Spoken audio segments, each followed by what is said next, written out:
بسم الله الرحمن الرحيم الحمد لله رب العالمين والصلاة والسلام على أشرف الأنبياء والمرسلين محمد وعلى آله وأصحابه أجمعين أما بعد إخوة الإسلام يا عباد الله. I'd like to welcome the believers, the brothers and the sisters, to another episode of Urban Duat Dialogue. And as usual, this particular series is to highlight the efforts of brothers involved in dawah within inner city and or urban areas, to highlight their efforts and thus forth and so on. And so, as usual, I have an esteemed guest, and I won't, as usual, I won't introduce the guest, but I'll allow the guest to introduce himself. So that leads me to the first question, that being, who are you and what are you currently doing in terms of dawah today? تفضل يا أخي. بسم الله الرحمن الرحيم الحمد لله رب العالمين والصلاة والسلام الأتمان والأكملان على خير الأنام وعلى آله وصحبه أجمعين أما بعد. Alhamdulillah, I'm your brother Abu Abbaad Abdul Mutakabbir, and I'm from New Jersey, Alhamdulillah, and I still reside in the state that I was born and raised in, Alhamdulillah. And I'm currently on the lunar calendar. I'm 51 years old. MashaAllah. Proud to say, Alhamdulillah. And Allah has blessed me to have served spreading Tawheed and Salafiyah for the past 27 years. Alhamdulillah. Since 1995. MashaAllah. So what are you currently doing in terms of dawah? Because we'll go into your past, inshallah. Okay. What are you currently doing in terms of dawah today? In terms of dawah today, I teach at Masjid al-Basira in Plainfield, New Jersey. I give the khutab, the sermons, the Friday sermons, and I'll give classes there, teaching the seerah of the Prophet, tafsir of the Quran, Arabic language, and Quran. But, everything paused before Ramadan, and I have a group of students that I teach online, and that's what I'm doing at the current time.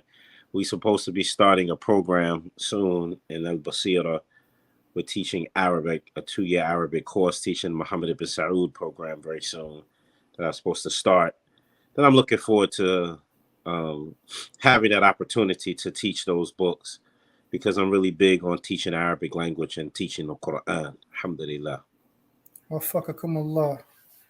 MashaAllah. That's quite an effort, mashallah. May Allah reward you. Ameen.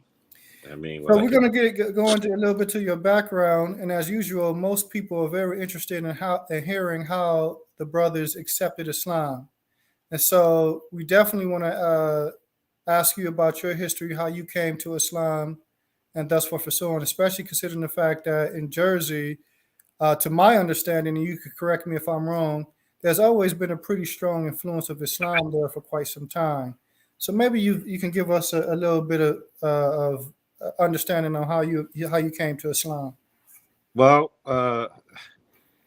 I came to Islam through my father being Muslim before I was born, and my mother. MashaAllah. I was born in 1972, and my father had accepted Islam in 1970. MashaAllah. From some Egyptians inviting him from the Nation of Islam here in New Jersey. And he left that early on and studied in 1975 when Warafuddin Muhammad, the son of Elijah Muhammad, had transitioned Elijah Muhammad's followers from Kufr to Tawheed. My father wound up coming in 1970 instead. And alhamdulillah, so I was born Muslim to 2 Muslim parents. And I was raised in New Jersey. But of course, coming from that Wafdeen community, as they say, very little understanding was there about the religion, and through that process, we grow up with that. We used to be called Bilalians back then, Mm-hmm. because he was the companion that was black from amongst the companions of the Prophet sallallahu alaihi wasallam. So Warafuddin Muhammad emphasized that, pushed that. And so, being pro-black, my family, that's the background we came from. And alhamdulillah, growing up in that belief system, my family was looked at it. My father was looked at somebody knowledgeable in that community. And, as I was growing up, we didn't know a lot about the deen because it wasn't really taught of the sunnah. Just you pray, you fast, the 5 pillars, generally like that. And I remember when growing up, so we was really more Americanized with a little flavor of deen with us, and then as I was growing up in the household, Allah subhanahu wa ta'ala used to always give me this thing that used to speak to me in my ear and used to encourage me and told me, you need to be on your religion. You need to learn your religion. At a very young age, when I was about 10 years old, I used to get this voice telling me, you need to fear Allah and practice your religion. And it started with a 3rd grade or 4th grade teacher that I used to have that was a Muslim man, but she didn't really cover. She dressed modestly, but she didn't cover her hair. And she was one of my teachers, and she used to tell me, you Muslim, your name's Abdul Mutakabbir. You better fear Allah and show Islam. And it started from there. And then I would hear this voice they used to say this in my ear from that point on. As I got older, and as I was growing up, this voice would just get stronger and stronger.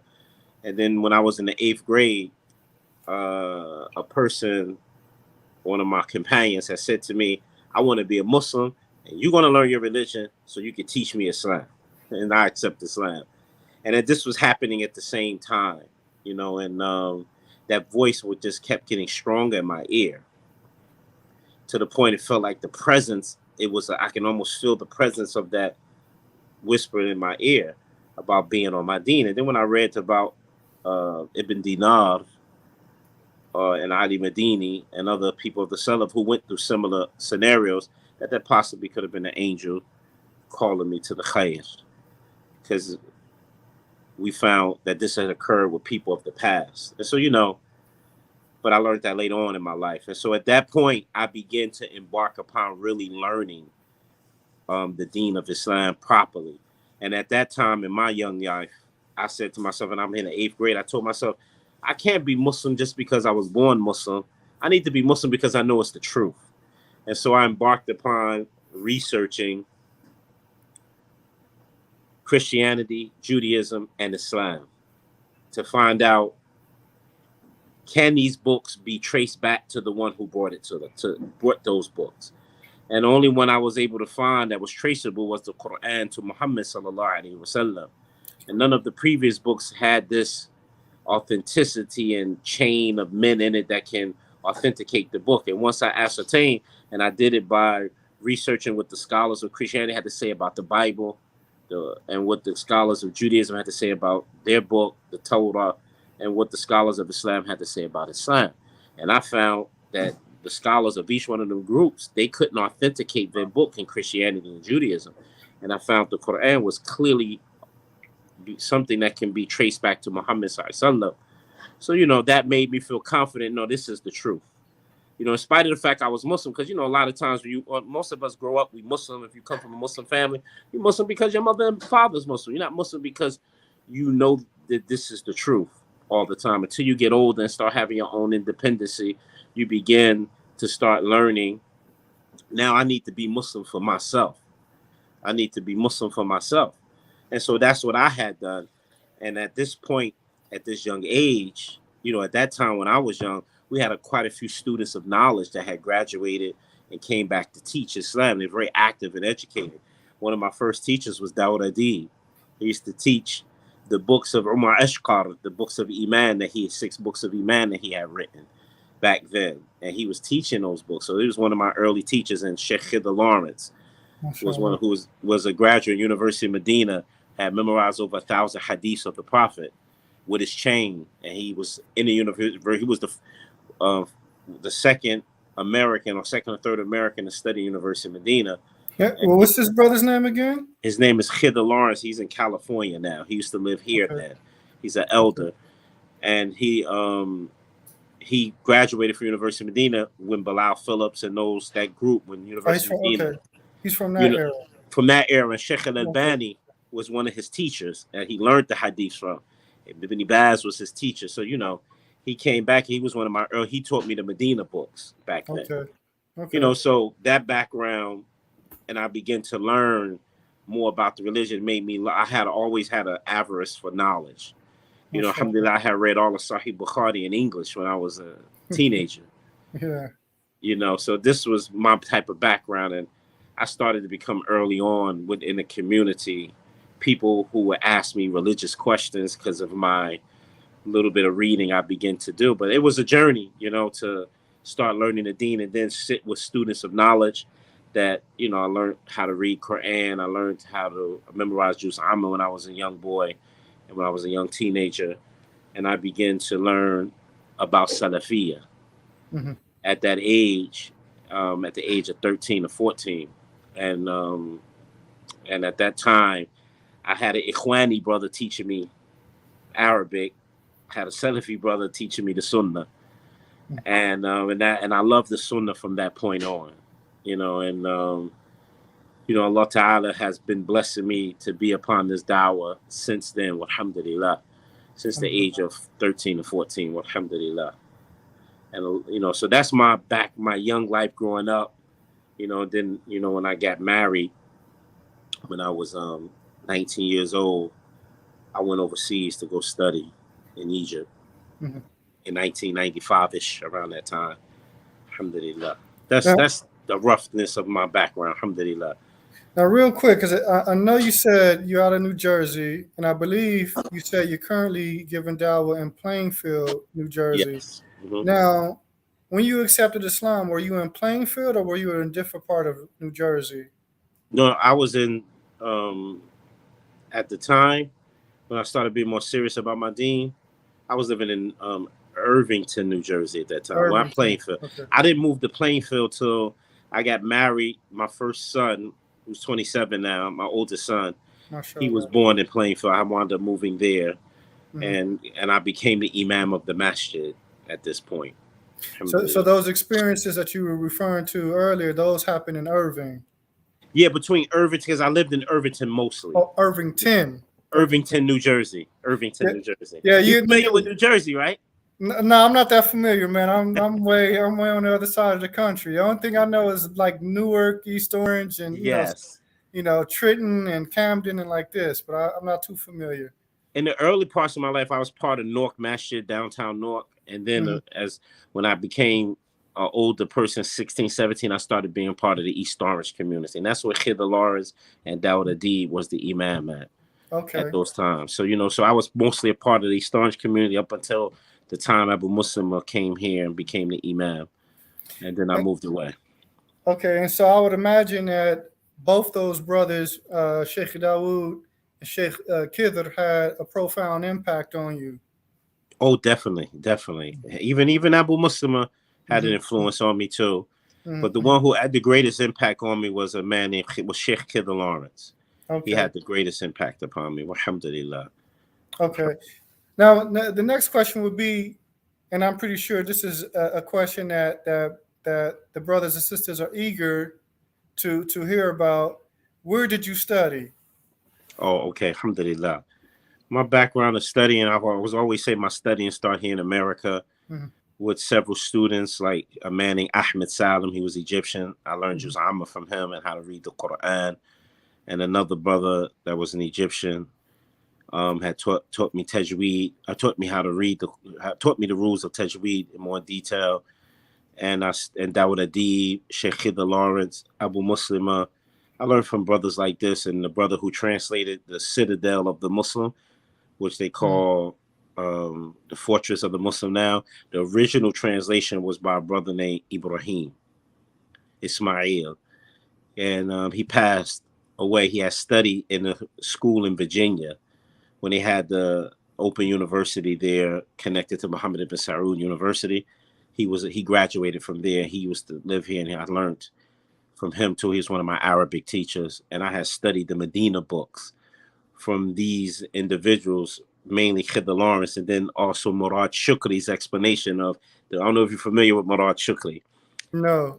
Murad Shukri was a man who was graduated from University of Medina and another university too there in Saudi Arabia. He came back, he was out, and he used to teach here in the United States in the 80s and 90s, and he did an explanation of cassette tapes for the Medina books up until the middle of book 3. I had went through all of those book tapes and going to other students to help me and everything. I was able to get all the way up to the middle of the Medina books. And I read some English books and grammar. And then I went to Egypt in 1995. I went to study back then with Sheikh. At that time, I mainly learned Arabic and memorized Quran. I had memorized maybe 10 juz of Quran at that time. And then I went through a school where we learned books. I had learned Ajur Rumiyya, Kitab al-Asasi, Nahu Wadih. We had studied those books back then until we completed them. That was the main focus, but we also had teachers. We sat and learned the deen after, because only because of me having studied in America Arabic, I really couldn't speak that well until I went to Egypt. Within 4 months, I was able to speak, and then we began to. Once after 4 months, I started sitting with the leader of Ansar Sunnah Muhammadiyah in Cairo, with Sheikh. His name is escaping my name. He was the Ra'is al-Am for Ansar Sunnah Muhammadiyah, Safwat Nuruddin, rahimahullah. He was one of my teachers when I went there, and Majdi Fathi Sayyid. Now, this is the organization that was started by, or one of the founders was what, Sheikh Khalil Harras, correct? Yes, Or, yes, in the 60s, around the time they had started it. And if I'm not mistaken, the other alim from Egypt that was in Saudi, his name escapes me at the moment, Al-Fayfi or... Abdul, you talk about Abdul Razak Afifi. Afifi, He played the was part in that as well, correct? They played the part in that, starting that and foundating the work as well. Because at that time, many of the Salafi scholars that taught in the universities in Saudi Arabia came from Egypt. You know, Sheikh Abdul Razak Afifi was the Ra'is, the Naib Ra'is of Lajnat Da'ima under Ibn Baz. Ibn Baz said he was the most knowledgeable amongst us. They would have probably made him the Ra'is, but because he wasn't Saudi, he didn't get that title. He got them right under it, the vice president of the committee. So alhamdulillah, you know, they started that group, and I went there and I studied with him first. And alhamdulillah, we studied this, you know, the Mabadi ul-Islam at that time, and I was there for almost 2 years. And then we came back from there, and I came back in 97-ish, and I stayed here until 2007 and went to Egypt again to go study. I was actually on my way to go study in Senegal with Sheikh Ahmed Lo. But right before I went to purchase the tickets for me and my family to go there, after communicating with him, because him and I was communicating, he thought I was Arab. And he said to me, "Is your family Arab like you?" I said, "Sheikh, I'm not Arab. I'm African American." He said, "Oh, mashallah, your Arabic is really good." He said, "But is your family, do they speak Arabic like you?" I said, "No, they don't." He said, "Well, don't come here. Go to Senegal. I mean, go to Mauritania, go to another Arab country. I never recommend someone who first time learning Arabic to be in a non-Arabic speaking country, because your children come here, they're going to have to learn Wolof or French and then learn Arabic." He said, "That's not good. So go to an Arab country." So this was some of the things we had. So when he said that, I said, "You know what? I know Egypt. Let me go back to Egypt." And so I called Sheikh Hassan al-Banna, and I asked his recommendation where I should go study there in Egypt. And Sheikh Hassan al-Banna said to me, go study with Sheikh Muhammad Sa'id Rasalan. I was like, who? This was in 2006. I was like, who's that? Nobody knew of him in America. And he was telling me, you know, he's the best person to study. He yu'assisu tulab. He foundate the students. You know, other sheikh that's here at the time, they just give general classes. So come, benefit from us, and benefit from him. So he gave me his number. So I called Sheikh Hassan, or I spoke to his son Abdullah, and I said, you know, I wanted to come study with the sheikh, and will he allow me? And he was excited that an American want to come to Egypt into a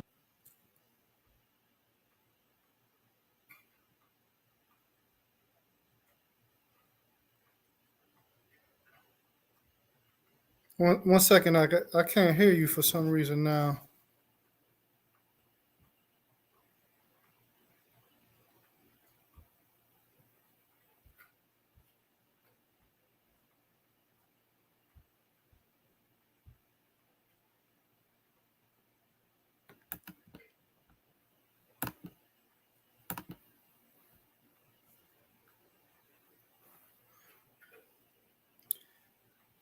Can you hear me, Ak? It said your mic is not connected. I heard you fine. Can you hear me? Okay, yeah, because I was thinking apologize. I thought I may have accidentally muted you, but then when I kept trying to unmute, it said I couldn't unmute you. Your mic wasn't connected. Yeah, it just, I guess when you popped the screen, it just popped off. I don't know why I did that, but I saw it. I cut it back on. As I was saying, you know, the sheikh invited me to come, and I came to study with Sheikh Hassan, and I spent from 2007 to 2013 there with the sheikh, studying with him and Sheikh Talat Zahran. Those were the two, and Sheikh at that time, Sheikh Taha Abdul Maqsood and Sheikh Abdullah Nasir, and then some lesser students that we did for Quran memorization. You know, the sheikh, when I first came, he had a curriculum where when I first entered, they was teaching Zadul Mustaqnir, the Baba Zakah. I mean, Baba's Salah. And when I entered, he was doing that, but he, within 6 months or 8 months, he opened up his Mahad, his institute. But when I first arrived with the sheikh, we studied from Fajr to Isha. We would wake up in the morning, we had to do Tajweed class, and you would sit in this circle, the teacher in the center, and you would read a couple ayats, and then you had to break the Tajweed down of everything you recited of the 2 ayats. And he went around the room doing that with everyone, and it made us learn Tajweed rules really fast with that method. And then after that, we would have Arabic class, 40 hadith, and at Asr time, we would study Zadul Mustaqnir with Sheikh Hassan until he opened up the school, and it was a little more structured, better structured, you know. So, but that's who was the sheikh that I had studied with when I left in 2013. But in between 97 and 2013, I still continue to have murasalat, you know, connections with some of the ulama in Saudi Arabia, and I would have classes with them and stuff like that, till I went back in 2007 to go study. And when we went back in 2007, I took me and my whole family, alhamdulillah, 2 of my children memorized the Quran. Sheikh Hussein required that we study in Azhar University while studying his school. It was just a lot too, you know. By day we was in Azhar, and by afternoon till nighttime we was in his Mahad. And you know, and my children also went to Azhar. 2 of my children finished the Quran, and then 2 after that. 2 next oldest finished 20 juz of Quran, and the other children maybe 5, 10, 13 juz of Quran, alhamdulillah. You know, the sheikh was real big on us finishing the Quran. MashaAllah. He emphasized it. Now let me ask you a question. What was the logic behind the sheikh's desire for you guys to study at Jamiat al-Azhar as well as his Mahad? Well, his philosophy was that he wanted us to be a part of the university because that university degree opens up doors for dawah. Okay. And that's why he pushed that on us, you know, to still study in the university. Why, even though we got a certificate and ijazat from his mahad. But it's not as powerful as that Jamtul Azhar degree, though. Yeah, of course, it ain't Yeah, gonna open the yeah. doors like the university degree Mm-hmm. opens up. So No, we went to Azhar, and alhamdulillah, that was very difficult. But the studying in his mahad was more intense than Azhar University. of course. Yeah, of It was far course. more intense. But Kabani, both studies was very difficult. It was very difficult. I used to constantly be studying, and both had Quranic classes. Mm-hmm. So, Mm-hmm. like Sheikh Raslan, when we enter his mahad, he had conditions for entering his mahad. You had to have at least 3 to 5 juz of Quran, Mm-hmm. and you had to memorize 40 hadith and the book of Aqid of Muhammad ibn Abdul Wahhab. And MashaAllah. so he came in, we had to take tests for that. Alhamdulillah, that part was easy because I already had 10 Jews from studying before. Mm-hmm. So, Mm-hmm. when we came in, he did that. Then each year the mahad, you had to memorize 5 juz each year MashaAllah. so that when it's time to graduate, you'll be done with the Quran. You'll be done with the MashaAllah. Quran. And that's how the school was, alhamdulillah. MashaAllah. Now you mentioned Sheikh Ahmed Lo. Now Yes. I believe that he's not that known here in the U.S. Mm-hmm. So perhaps you can give the viewers a little bit more information on who the Sheikh is, and the status, basically, because a lot of people don't know about him. Sheikh Muhammad Ahmed Lo is from Senegal. He was a person who studied in his country and achieved a lot in his own country of mastering. He memorized poetry of the past, like Mu'allaqat, the Ashara Mu'allaqat. He had memorized, which is the original poems that existed before, from the times of Jahiliyyah, before the advent of Islam. The poetry continued and still exists to this day. He memorized that and memorized Quran and memorized various things. And then he got accepted in the University of Medina. And he went to go study there in the College of Hadith. And he graduated from that college. And the ulama, like Sheikh Ubaid al-Jabari and other scholars, praised him for his knowledge. And he was such an exceller in knowledge because of him already having knowledge before he came. He began to be a professor in the University of Medina. And eventually he got tired of staying there and wanted to go back home and teach his people. And he went back to Senegal with the support of his community. He opened up his own university. And that's what I was trying to go to, was his university. And his university was very intense. Like what you study in the 4th year in the University of Medina in the College Hadith, you study in the 1st year in his university. Yeah. And the university was taught in all Arabic. And so, the Sheikh became famous because he studied the University of Medina until he got a doctorate. And in his thesis, he wrote a refutation of Sufism, because Senegal is a melting pot of Sufism. And so he wrote a book on refuting it and their belief. It was one of the most excellent books that was written, that the ulama said. And he became famous because of that book.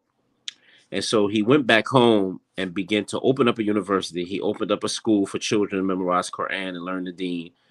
And him with a group of other graduates from the university, other mashayikh, they began to give dawah. And he wound up starting this African committee in that part of Africa, where other Muslim countries in Africa aligned with him and other scholars, where they began to push this dawah. And they are very successful in their dawah. One of the effects that they had of teaching Islam in Senegal is that they destroyed the dawah of Shi'ism that was spreading in Senegal at the time, to the point the Muslims abandoned going to pray in the Shi'i masjids, and they had to shut them down. And, alhamdulillah, to this day, mashallah, the man has produced students from that university that got positions in government in Senegal. So I was trying to get with that whole program to go study with them, because, they're achieving great things there. They was very supported by the people there. I remember how I came to find Sheikh, how I became to know Sheikh Ahmed Lo, was through Abu Muslim. He was one of his teachers in the University of Medina. He told us about him. And so, the Sheikh, he began to teach there in the university until he went back home. So how I found the Sheikh, there was a group of Senegalians in New York that were merchants. And somebody hooked me up with them. And these merchants came to America to work as cab drivers and merchants. and they send a percentage of their profits back to the sheikh to aid the dawah, so the scholars, they don't have to work and can serve the dawah. And MashaAllah. you know, they was meet with the sheikh once a week in a particular house where the sheikh would give them advice, they would ask them questions, they would have a class. And so I went to one of those meetings, and when I went to one of the meetings, and that's how I hooked up with Sheikh Ahmed Lo, and I was just impressed with the support that the community there in Senegal did for their scholars in the dawah, so their scholars can free themselves up and just focus on education and teaching and authoring books and establishing the dawah there in that country. Alhamdulillah, you know, the dawah to Salafiyah has a whole nother respect, a whole nother position in the whole country because of what he started. May Allah preserve Sheikh Ahmed Lo. Ameen. Alhamdulillah. Ameen. No, yeah, well, one, I want to. There's two, what I want to say is twofold. But one, our brother Abu Yahya Yusuf Price, he hit me up because he was just in Saudi during Ramadan, and he hit me up and with a picture of him and the Sheikh. Ahmed Lo? He asked me, "Do you know who this is?" I said, "Yeah, that's Sheikh Ahmed Lo." He said, "Wow, man, I'm surprised you knew who this was. A lot of people don't know who this is." Obviously, the Sheikh was in Saudi around the same time he was there. And he said he caught up with him. He said, of course, talking to him in Arabic, you resemble Muhammad Lo. He said the Sheikh responded, hua. You know, the Sheikh has a long-lasting relationship with because he's a graduate from University of Medina and was a professor. Mm-hmm. He has this, Saudi Arabia is really big on aiding the dawah in Africa and in many countries. And so he have this longing connection with spreading the dawah, with getting support. Because, he formulated this gigantic committee of African scholars for that part of Africa. I think that's West Africa, I believe. That part of Africa where they conglomerate every so often, and they're doing tremendous, monumental, great things for the dawah of Islam in that portions of Africa. Alhamdulillah. I was told some years ago that Sheikh Abdul Muhsin al-Abbaad said about Sheikh Muhammad Ahmed Lo concerning his thesis, that he said that the person that wrote this, he's my Sheikh. SubhanAllah. Yeah, how powerful his thesis was, mashallah. Powerful, Akhi. That book is so high powered, right?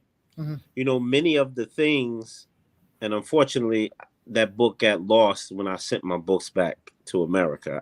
That happens to all of us, unfortunately. I'm yearning to find a copy of the book and get it again. But that book, Akhi, our brother Abu Aliya in Saudi in Qatar, when he was dealing with a lot of the Hizbiyah that was coming from some of us Salafis, he make a lot of istidlal from Sheikh Ahmed Lo's book, because he dealt with a lot of Hizbiyah, which Sufism is. He dealt with a lot of that in that book, and he brought some tremendous stuff. Sheikh Abdul Muhsin al-Abbaad, I mean, you just see the powerful knowledge of Ahmed Lo in that book. Now, is this book in print now? I'm quite sure it's still in print. I haven't.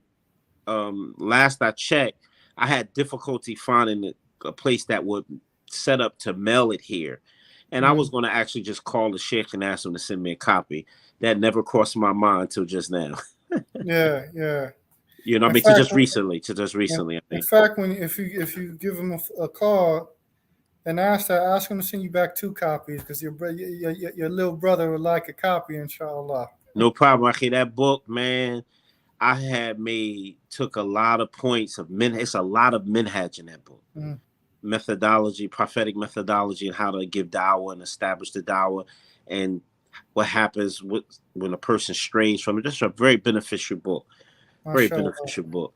It's a book that you read and you use it as a reference book on many types of issues. It just shows the strength of his knowledge, man. It's an amazing scholar, Rahimah Hafidahullah.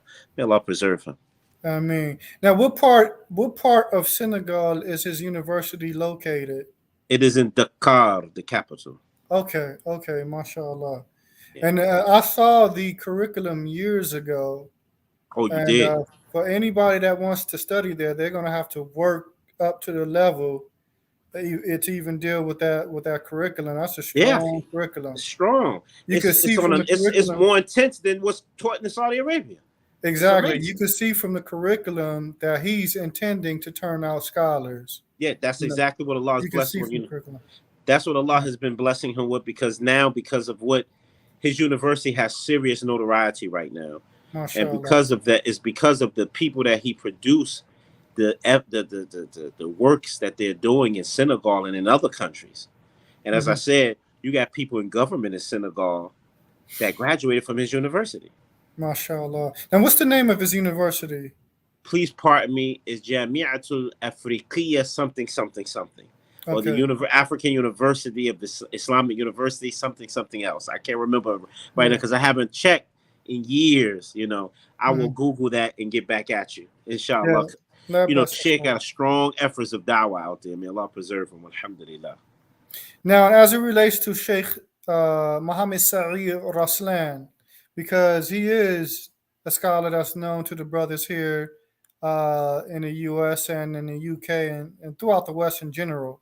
Uh-huh. Can you make mention to the brothers where the Sheikh is located and what are some of the requirements? I know you haven't been there since, I believe you said 2013, correct? Yes. But if you're aware Oh, I'm of aware. I keep communication with the Sheikh. Alhamdulillah. Toya, what are some of the requirements as of because we know when things get started, you're kind of like on you're testing. There's a lot of trial and error before before things become a little bit standardized. Oh, So I'm pretty sure with the sheikh in his situation, things probably occurred like that as well. So what are some of the current things that he requires from students that desire to travel there? well, somebody to represent you, especially coming from the West, you know, Mm. somebody to give you a tazkiyah, so to speak. No. He encourages that, but I mean, he won't stop you. He check you and everything, but he like for you to have something like that. The way his situation is now, the sheikh has two schools. He has, when I was there, was just one mahad, and the foreigners that were there, they took Arabic and Quran when I Okay. was there. He had two teachers, one for Quran and one for Arabic to teach them. And for the women, the sheikh daughters would teach the women. His wife and MashaAllah. his daughters would teach the women. And what happened was the school that he had opened was just for people who knew Arabic. Okay. Mhm. Then he was building around the corner from the masjid. He was building a new infrastructure that had like 4 or 5 floors. It was still being built when I was there. And he initially was using it to transfer the school that we was going to in the masjid that's on the classes on the side of the masjid where he had us learning at. He wanted to transfer it to that new building, but he wound up after I left, when they finished building it, he said, we're going to use that for the foreigners.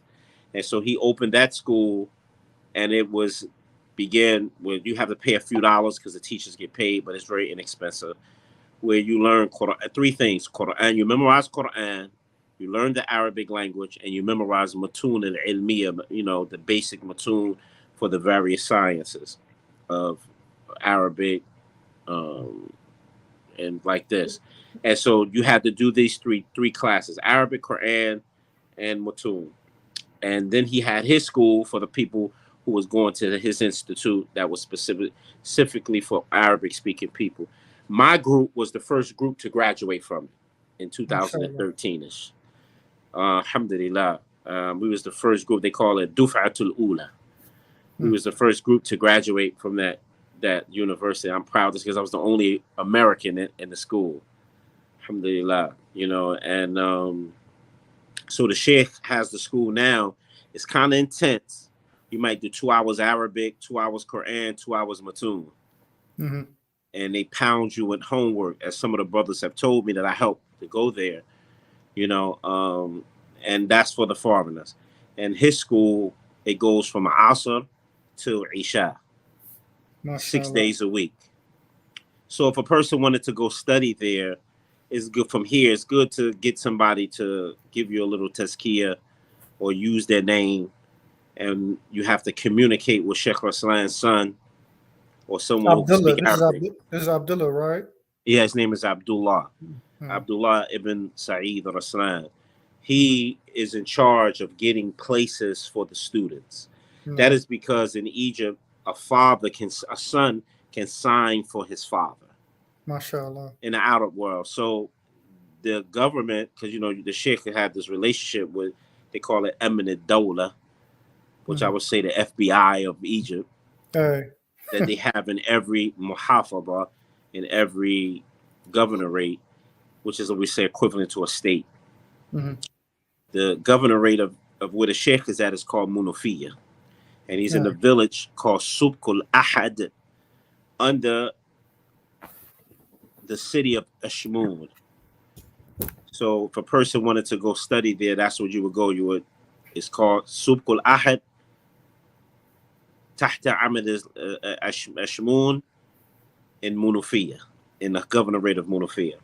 And so, he had to have a relationship and get approval from the government to do what he was doing. Because, in Muslim countries, especially other than Saudi Arabia, they against tajammur, gathering for knowledge and without permission, because of fearing of the Khawarij appearing and causing fitna against the government, revolting against it. So the sheikh got his permission because he don't call to revolting against the government, which Salafiyya Mm. don't allow us to do, or the Hey. Sunnah doesn't allow. So the sheikh will have his school, and what he had to do, and in order to foreigners to come, he wasn't allowed to let them get apartments in their own names. So what they had to do, he had to get the apartment in his name, and he's too busy. He's busy teaching and educating and writing books. You know what I'm saying? So he put his son in charge of that because he could sign for him.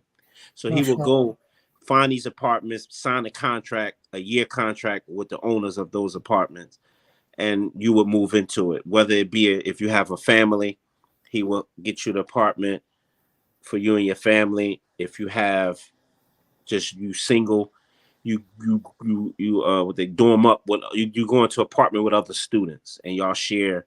That Mm. depends on how big. If it's a 3-bedroom, it's probably be 2 people to a room, stuff like that. And the students would share, and they would share the expenses of that apartment, like that. But Abdullah, you have to have him appoint that to you when you come to him, and he'll tell you, well, it's a little, we don't have nothing available. You may have to wait a month or two. Stuff like depends on the circumstance at the time, and that's how it still is to this day. But it's so many students now. When I was there, wasn't a lot of students like that. Now it's Mhm. many students. So I don't know what changes have occurred in relation to that since I've gone, Mhm. but this is how it's pretty much done. And the school that the sheikh has for the Arabic speaking people is 4-year program. MashaAllah. And the school for the foreigners, I think that's 2 years where you learn Arabic and you have to memorize a certain amount of Quran. I think they make you finish the Quran, but I'm not certain because I don't know, because that took place after I left. Mhm. Mhm. I never studied with the foreigners, because I knew Arabic. I was with the Arabs, alhamdulillah. Alhamdulillah. Well, now this information that you're giving is very important for people that aspire to study with the Sheikh. And Mm-hmm. so, because sometimes a lot of people just don't know what to expect when going into places like Egypt and wherever else that they may decide to go. With that being said, because you did go overseas with your family, Yes. what are some of for brothers that aspire to study, that Mm-hmm. have families with them? What are some of the things that they can expect as it relates to challenges? Because regardless if you're a single brother going overseas or married, people are going to go through challenges. And I just want to give this example. The first time I left, the first time I left the country, I went to Egypt. I was with a brother, one of my close friends, still to this day, mashallah, from Compton, a brother named Ghazi. Me and him left and went to Egypt together. And I don't think we realized it at this time. This is we were in Ain Shams, an area called Ain Shams. One of the most filthiest place. Yeah. See, and I'm about to get to what I was about to say because at that time Usama Kusi was the one that everybody was going to sit with. No. So we went to Iron Shams, and I remember. I don't think the brother. I can't speak for the brother, but I'll speak for myself. But I will. I can. In retrospect, I can look back and said I definitely had some culture shock. And I remember, I remember me and a brother. We walked to the juice bar, and mashallah, I used to love those juice bars. By the way, I too, those know they juice know how bars to were make nice. some juice, don't they, boy? I sit a qasab, and I sit a tamar al hind. Oh man, those two were Oh, that nice Tumble like Hindi that. boy, that was a sugar. That was a sugar high. Yeah. So, but we went there. We went there. We went to the juice bar, and one of the juice bars in Iron Shams. And me and the brother literally weren't saying anything to each other. You know, we just went there. We kept ordering juice after juice, and we were just sitting down and just staring off into the environment. And when we finish a cup, we order another one, and we just like literally, it was almost like telepathy. We weren't talking, but we knew what each other were thinking. You know, and I realized that I was suffering from culture shock, Mm, especially at that time. How because there were no the roads weren't paved out in Iron Shams at that time, mm. and Garbage it, piles all over the how place. yeah you know. So, well, anyway, the point that I'm making, or the question, the point I'm making, coming back around to the question, what are some of the things that the brothers who are in the West and are accustomed to certain things, what what can they expect? What challenges can they expect when they go overseas, especially to Munafia or Samaria and other area in Egypt?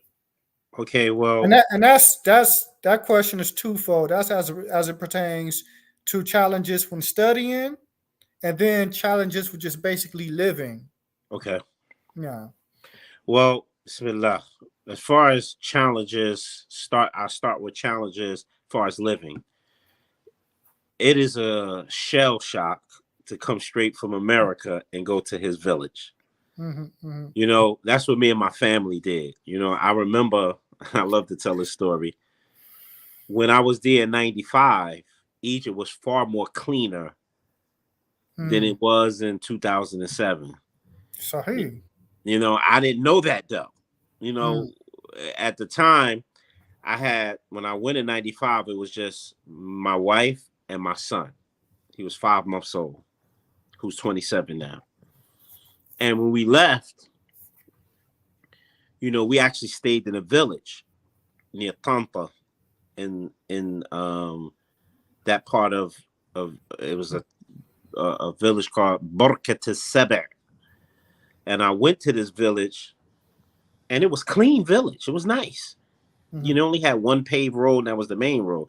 So, I remember because at this time I go back to America here, 2006, come we preparing to travel, and I had two wives at the time, and I said to me and my first wife was telling my second wife, it's gonna be okay. Egypt is clean. The village gonna probably be clean, just like the village I used to stay in. I didn't know the changes that took place in Egypt. I just Mm. assumed it was still the same. But when we got in that village, man, it looked like somebody dropped bombs on the buildings, and Allah it musta'an. was just horrible, boy. And so when we got there, the ladies started crying. Mm. They started crying. It was like, oh my God, I can't believe this place looked like this. It wasn't as bad as it was, as it looked. But Allah for us coming musta'an. straight from America to a Uh-huh. village, it looked Yeah. far worse than what it really was. Because you Yeah. comparing it to the United States. Mm. So, we get there, they are crying and are sad. And I'm trying to show face because I was devastated. And I wanted to cry, but I didn't. And when I got off the plane, I have an Egyptian brother that I grew up with in Newark, New Jersey, who migrated back to Egypt, and he was working as a simsar, as what you call it in English, a real estate broker, Hmm. Hmm. and he get you apartment. He said he heard that I was coming. He met me at the airport and said, "You want me to get you two apartments?" I said, no, the Sheikh's son got me 2 apartments. Don't worry about that. In the village. I don't know what they look like, but he said, he know I'm American. I said, please give me nice apartments. And I went, we go. I said, so don't worry. So we get to the village. This cat gave me the worst apartments that he could find. Mm. It was horrible, actually. 2 horrible apartments. And he did that, though, for a reason. There was another American brother who tried to come with his wife. Mm. And she promised if he get a nice apartment, she'll move to the village. So he went to Sheikh Raslan's son, Abdul, and asked him to get an apartment that's like American style. He found him a very nice apartment because I know what that apartment was. I wound up getting that apartment eventually. That apartment was immaculate. It was better than any apartment I ever had in here. And the brother got the apartment. Sheikh Raslan's son signed a year contract for that apartment. And the brother came with his wife, and when she saw that village, she was like, I can't do this. And he left and stuck Abdullah with a year, because in Egypt, you make that contract, you bound by that joint. Yeah, it's bound, yeah. So he got to pay for this apartment or find somebody else to move into it. So he was pissed that American did that. So when the next American tried to come, he said, I ain't going to go through this. I'm going to get him the worst apartments. And if he's serious about staying, he going to be patient. And that's what his young mind, he was about 20 at the time, was thinking. So I see these 2 apartments, and, you know, the ladies was crying. My kids was crying. I was like, oh, my God, what I'm going to do? I called my friend in Cairo and said, can you give me them 2 apartments again? He said, man, when you told me you didn't want them, I gave them already away. He said, give me 2 weeks and I'll find you some more apartments, a week or something like that. I'll find new apartments. So we was just stuck. And I was like, I'm getting out of this village. But, you know, after being there and I saw Sheikh Raslan and the good brotherhood and the love I got from them, nobody wanted to leave when it was time to go. Mashallah. You know, and they wound up giving me better apartments eventually, like 3 months later. But it was rough, It was rough. You know, so the village is not as bad as Ain Shams. It's not as bad as Ain Shams was. Yeah. But they had garbage on the ground and stuff like that, you know, and the village people were a little rough, little jokers. Like, they let their little kids walk around butt naked. Like, 4 and 5 years old, they okay with that. So they might just take a dump right in the middle of the road. You know, you got chickens, you got jamoose. Just, you might get bumped. You might, what they call a jamoose in English? I forgot. Buffalo, something like that. Might bump into you on the road, you know, somebody on their donkey. You know, so that took some getting used to. So somebody coming straight from America to the village, that's a shell shocker right there. So I personally don't recommend somebody for their first time to go straight to the village, to go to Cairo or Alexandria, to the city where they can acclimate to the environment and then maybe work their way to being able to come to the village. You know, unless you're a person who got a wife that's very supportive, a family that's very supportive. May Allah reward my family for being supportive. They was very supportive of me and what I was trying to do in learning the deen, you know, and we wound up doing it. So the first thing I'm going to say, as far as living, if you go to a village, what I found, if you can get an American type of apartment, everything else is tolerable. You can work the rest of the stuff because you got a beautiful home to come to. You know what I'm saying? And as long as you keep your wife and children busy with classes and learning, you can overlook the other things. So it's just a matter of the type of family you have and understanding the dynamics of what they're able to take and what they can and what they cannot take.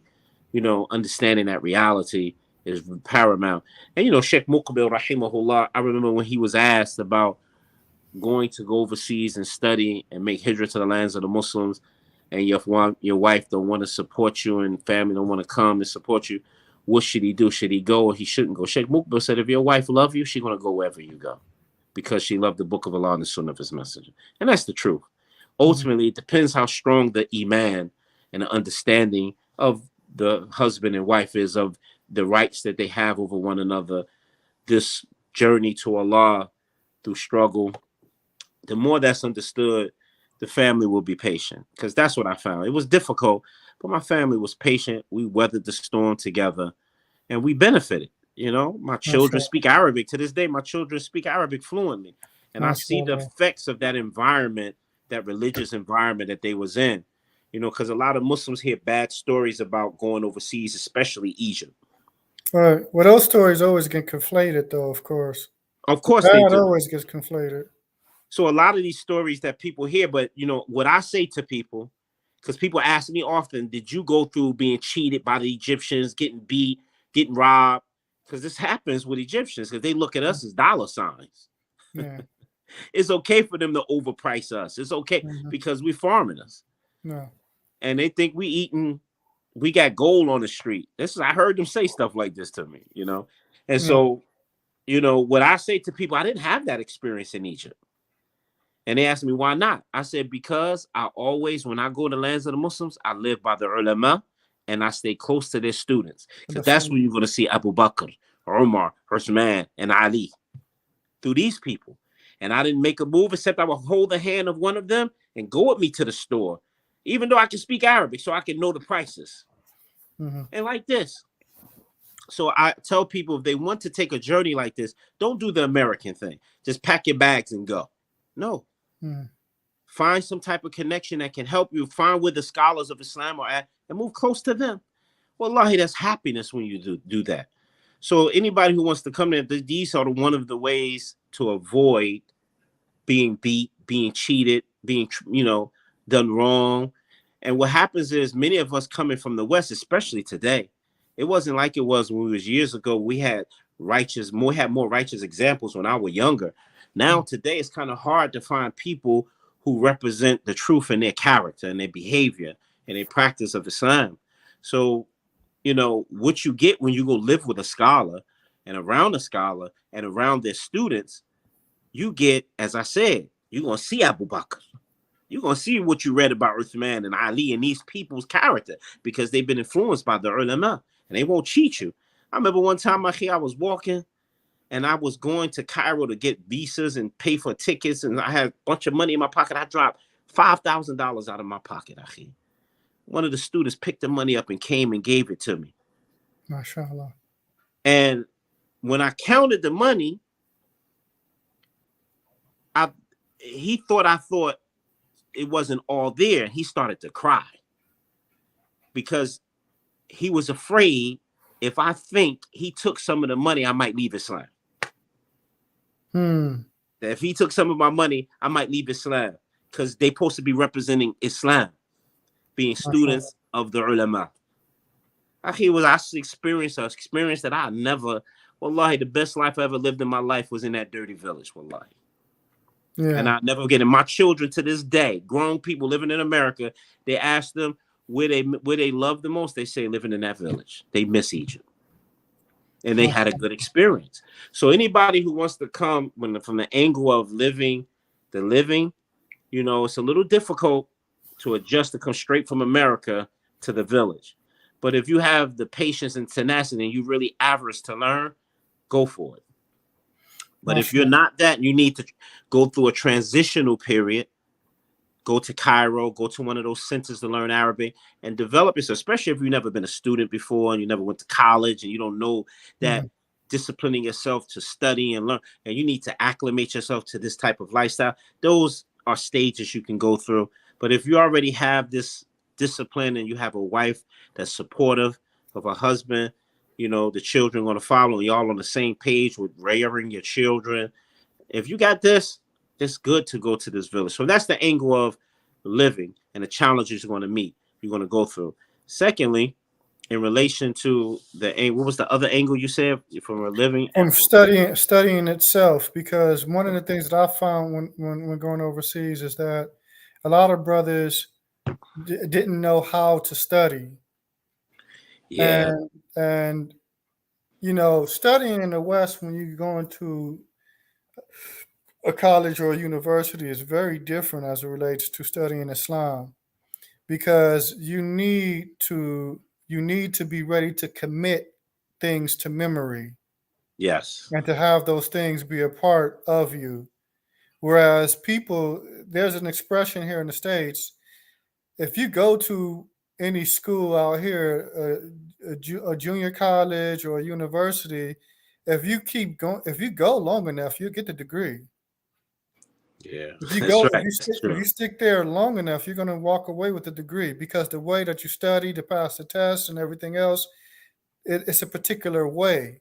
Yeah, But when it comes to studying al-Islam, you have to commit it to yourself.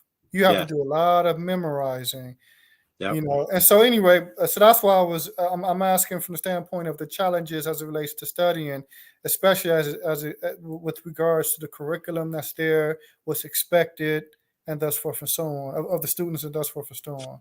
Well, in relation to the village, it's an ideal place for studying because there's Mm-hmm. no distractions. Right.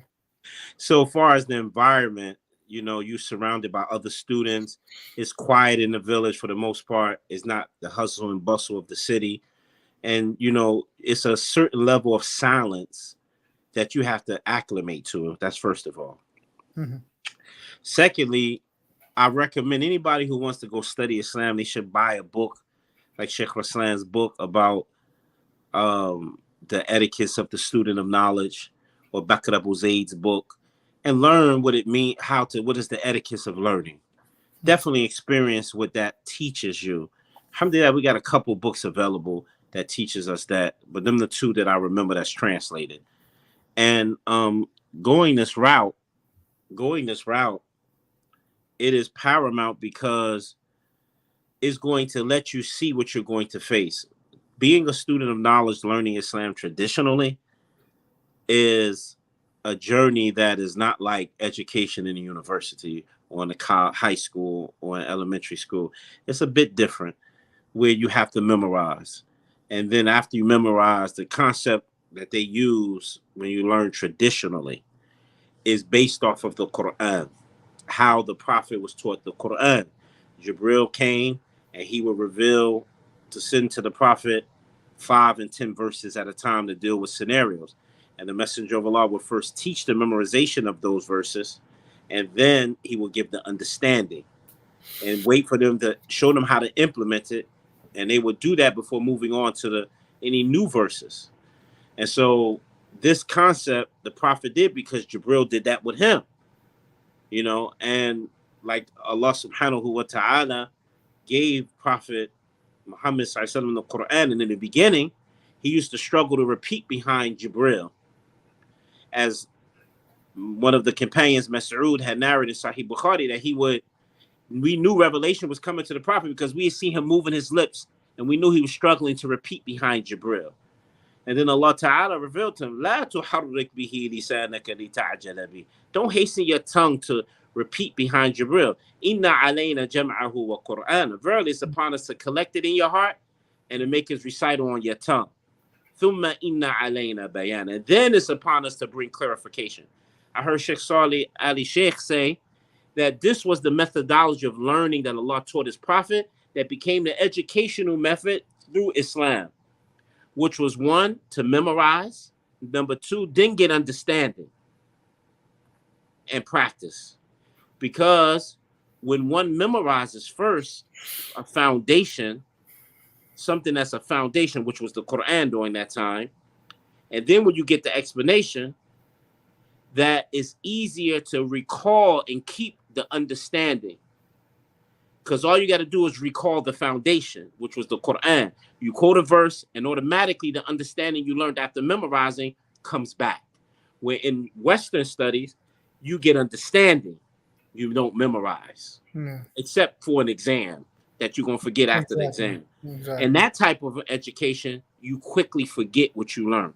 Mm-hmm. So the method of the Prophet ﷺ that Allah taught him was to learn, like Allah said, La tuharrik bihi lisanaka lita'jala. But don't hasten with your tongue to recite. Inna alayna jam'ahu wa Qur'an. Verily upon us is to collect it in your heart and to make the recital easy on your tongue. So Allah put that in. And so the Prophet said when Jibril would come to him after this ayah, he would atraqa. He would put his head down on his chin on his chest, close his eyes, and just pay it to listen. And Jibril will recite to the Prophet ﷺ, and after Jibril finished and leave, he would sit. Before Jibril would finish, he would look at Jibril and repeat everything he heard verbatim with no problem. It was easy, and so the Messenger of Allah then went to quickly teach the recitation and memorization to his companions, and Allah stopped them. he says, لا تعجل بالقرآن. Don't be hasty with the Quran. حتى يقضى وحي. Not until إليك وحي. Not until after the revelation has been completed to you, Muhammad. The scholars say, not until after the clarification, the meaning has been given to you. Then go teach it to your companions. So they can, so he did it the same way it was given to him. 5 or 10 verses at a time. You memorize it, you know how to recite it, you know where to stop. And so the scholars continued that method after that, where they would write matun, like the Quran, concise word with deep meaning. And they would memorize and make it arithmetic, like the Quran was. And they would memorize that on every science and then get explanation. And so now all they want to do, if they want to recall the memory of something, I mean, the meaning of something, they just quote its foundation that they memorize, and automatically the meaning comes back to the head, to the brain. You'll never forget the understanding.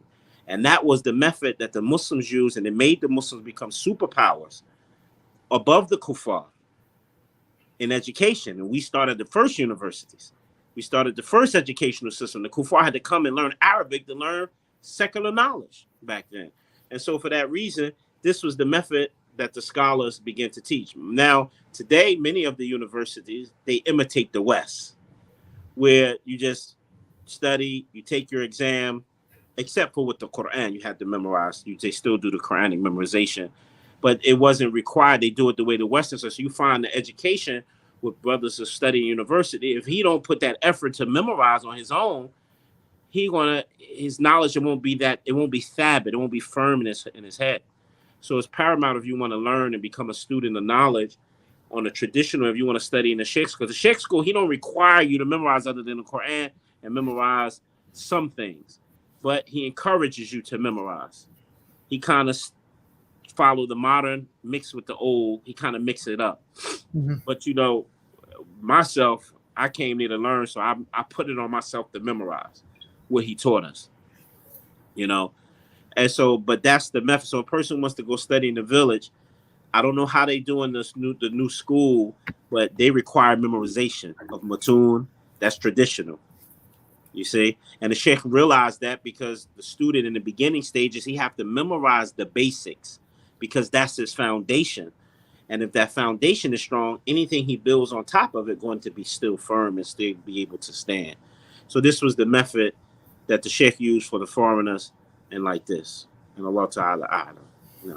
Now, I don't know how many villages that you visited while you were in Egypt, but that even when I was there was still some highly dirty areas, and then there was some clean areas too. Because there was a village I visited outside of Alexandria, and it was very clean. Yeah, you have that. You do have some places that's kind of like, I went to a place called Benha. Benha is very immaculate, very clean. You have places that's like that. The attitude of the people, you know, I've been to villages that are clean, but most of them is not clean like that. But, you know, I noticed though, through the years, Sheikh Raslan village, they kind of ended up their game and began to clean the village a little more. It's not like it used to be when I first started. Near the end of my time there, it was a little better. It was a little better as far as cleanliness and stuff like that. Like when people dump garbage, like there, they will just pile the garbage in one area, and the garbage truck would come and pick it up. You know what I'm saying? It was crazy in Iron Shams. I remember one time we saw a trash, because you know we coming from the West again. Cultures are different. We saw a trash can. We were eating something. Well, it wasn't me. It was someone I was with. He was eating something, and he saw the trash can, and he went over and threw his garbage in the trash can. It was on like a wrapper or something. I can't recall what he was eating, but he was wrapping something, and he threw it in the trash can. The owner of the trash can came out upset. What are you doing? You know. And the brothers explained to him that, yeah, I mean, this is trash. I'm throwing it in the trash can. So the brother asked him, "What do you expect me to do with the trash?" And the brother, the Egyptian brother, did something with his arms, like, "You see this? All the space? You know what I'm saying? Throw it on the street, man." Yeah, I see the concept is bad, man. Subhanallah. I visited Usama's Kusi place when I was there one time to go to the bookstore. And I saw it, man. I was like, oh my God, I can't believe how filthy this place was. Yeah. Oh, But they had the bookstores across the street from his masjid, though, mashallah, have yeah. very good selection of books. Oh yes, but I've been there several times buying Yeah. books. Now, let me ask you a question, because you brought up, you also stated that you did some studying with Sheikh Talat Zahran. How Yes. was the experience there? Because now he's one of from amongst the mashaykh that you rarely hear about, especially as it relates to somebody that studied with him. So how was that experience? I love Sheikh Talat. I have a beautiful relationship with him. We were very close to one another. MashaAllah. And I spent about a year and a half with him In Alexandria. in Alexandria. He lives in Mashallah. Alexandria in an area called Shari' Thalathin. He's in that area. Mm-hmm. And they call that a Sha'biya area, which is translated to mean the hood. Yeah. But yeah, I'm going to be honest with you, Akhi, for brothers coming out of America, brothers would like Alexandria. You know, Alexandria. Alexandria's nice because right next to where he's at is Miami. Mm-hmm. And that's a little better. I lived in Yeah. Miami. I lived in both because I had two wives. I had one wife right next to the Sheikh's Masjid at that time. And I had another wife living in Miami. I used to go between both places, you know. And I remember Sheikh Talat, may Allah preserve him. Unfortunately, the Sheikh don't have a masjid that he owns. So you got the... You say he doesn't have a masjid that he owns? Or what did you say? No, he doesn't have a masjid that he controls. Oh, So okay. he makes agreement with the owner, the person who's opened this masjid, that he could teach in it. And unfortunately, you have the Harakiya to Salafiyya, the Salafi movement, which are Qutbis. Yeah, that's They known. try to say Qutb. And That's that known group, in Alexandria. Yeah. yes, and you know, you got Yasser Burhami, you got Hamid Ismail, you got these group of individuals, Ahmed Farid, which we translated, and I didn't do it, but somebody translated one of his books that he wrote on Salafi. They all claim to be Salafi, but they're not. And what happened was Sheikh Talat was a part of them. And when he studied under some of them and he excelled them in knowledge and became their teacher. And then he wound up moving to Saudi Arabia for about 4 years, and he studied under Sheikh Uthaymeen and Ibn Baz. MashaAllah. At his time, Sheikh Uthaymeen gave him ijaza, saying he was mutakhassis in fiqh and usul fiqh. MashaAllah. And I remember when he came back, he tried to call his brothers to what was correct, and they act like they were supporting him and they was a part of his was down with him, but behind his back they was warning against him. Behind his back they were doing evil things to discredit him and spread lies about him. And it caused so much fitna for him. He eventually wound up separated from him, but it harmed his family. His family wanted nothing to do with Salafiyya. You know, because the so-called Salafis, the way they treated their father. And so he branched off saying, so even to this day, well, it might have gotten better, because last time I spoke to him was about a year ago, 6 months ago. I translated for him one time. And he told me it's still going on. But what was happening, he would go to a masjid and he start his curriculum in 2 or 3 masjids teaching in them. And these guys, Yasser Burhani, he's the leader of them, full of cash. He's a doctor. He would go to these the owners of these masajids and give them money or help them get status in the government or a position if they kick Sheikh Talat out of their masjid. And they would kick him out. And some of them would Salafi themselves. They say, Sheikh, we sorry, but you know, I really want this. I want to get, you know, whatever they was offering, they really wanted it. And the Sheikh said, you understand. You know, so he went through this. So you have to always check with the Sheikh, find out what masjid he might be. He might be at his masjid for 2 weeks, a month, 6 months, and all of a sudden it changes. So, you know, but he consistently taught, and he has a nice curriculum. He liked to do dawrat and ilmiya. He has to do seminars a lot. Sometimes they last for 6 months, 2 months, a year. Sometimes he tries to do his teaching in that fashion, and he founded his students. And my experience with Sheikh Talat was amazing. I love Sheikh Talat Zahran. We became very close, you know, and to this very day, you know, I remember when the fitna started with, you know, the Salafis here with Sheikh Rabi', and we went through what we went through, and I went to Egypt, and fitna, that type of same fitna we went through, started to spread across other different parts of the Muslim land. And I had came to Sheikh Talat and I warned him. I said, Sheikh, this fitna, these brothers, you got a group of people taking advantage of Sheikh Rabi''s old age and his senility setting in and not having his sharpness like he had before. People taking advantage of the Sheikh. And I started to tell him. He said, no, it's going to be all right. And then he saw it when the fitna hit Egypt. And to this day, he says to brothers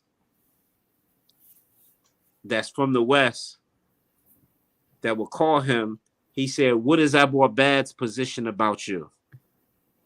Because he saw the fitna before it started. That's because we went through it in the West before, then it started to spread in other Muslim countries, and I say that to say our relationship is very tight. We're very close, and he's my sheikh, and he's mad at me for not coming to visit. So, but currently though, is he somewhere teaching now, or is he? Oh, he said he's in Alexandria, still doing his thing. He constantly teaches, but it's still him going. Like I tried to help the sheikh.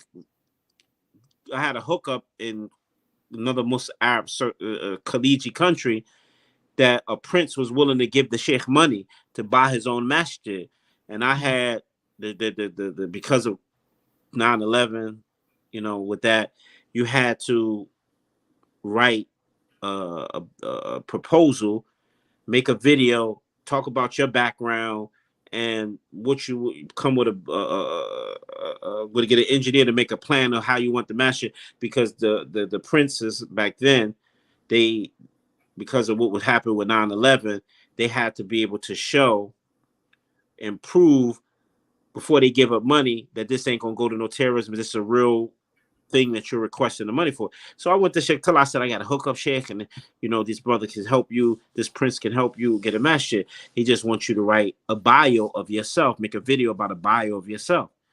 And the Sheikh refused. He said, I won't do that. I said, well, why not, Sheikh? They're gonna give you the money. I couldn't get it. The Sheikh was like, because this is not how our ulama, we don't praise ourselves. We don't talk about ourselves like that. So he refused to make a video talking about who his sheikh was and what's been said about him, what's the praise of the ulama about. He didn't want to do that. I said, Sheikh, you're going to lose all this money for not doing that? He said, if following my seller going to not give me this, I'm going to follow my seller. And I went back and forth with the Sheikh, and then I began to understand later on the importance of safeguarding your ikhlas with Allah. And if anything put that in challenge and in difficulty, you should avoid it. And Sheikh al-Albani used to be like that. When I heard one of his Silsila to Huda wa Nur, some brothers came from either Malaysia or Indonesia, said, Sheikh, we want you to come to our country. We got over 1 million people that's going to sit there and ready to take lessons and learn from you. Can you come and speak? And the Sheikh refused for a month. And they kept, well, how about 2 weeks? How about a week? How about 3 days? How about 1 day? Sheikh refused adamantly. I'm not coming. And he was very mean to the person, said no. And so when the man left, they asked him, Ali Hassan and the master, well, why? Why did you? He said, because I fear if I go there and see all of these people to come to listen to me, that may make me, put me in fitna. And he was afraid for his ikhlas. And that was what Sheikh Talat was doing. And this is paramount for us students of knowledge to always check our niyyah, because the first people that hellfire are going to be kindled with is people who had knowledge.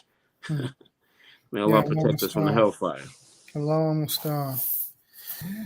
MashaAllah. So a lot of those issues that Talhat is going through, if he was to remove himself from Alexandria, they probably be next to none, I would assume, huh? Probably so, but the Sheikh ain't leaving. One of the things that I found would grant the success of the dawah of the scholars there in Egypt, and this is in every country that I experience, what makes them, part of what grants them success in their dawah is staying still, not moving about. I mean, Sheikh Raslan, you would know what day of the week it is on what he's wearing. He's so routine. If he's wearing this color today, it's Wednesday. That color, it must be Thursday. This color is Monday. That's how routine he was. No. And so that settledness and not moving enabled them to be able to constantly teach. And have a arena of students because they're not jumping all over the place and going all over the place. You know, this is paramount. You know, this is one of the things that, you know, we should be striving to be settled as much as we can so that we can push the dawah. And I heard, you know, going to different places, the scholar says better to be settled and the people come to them for knowledge because al-ilm yu'ta ilay wa la ya'ti, as the Salaf said. Knowledge is you come to it and it don't come to you like that, you know. And many of the ulama stay firm on this position.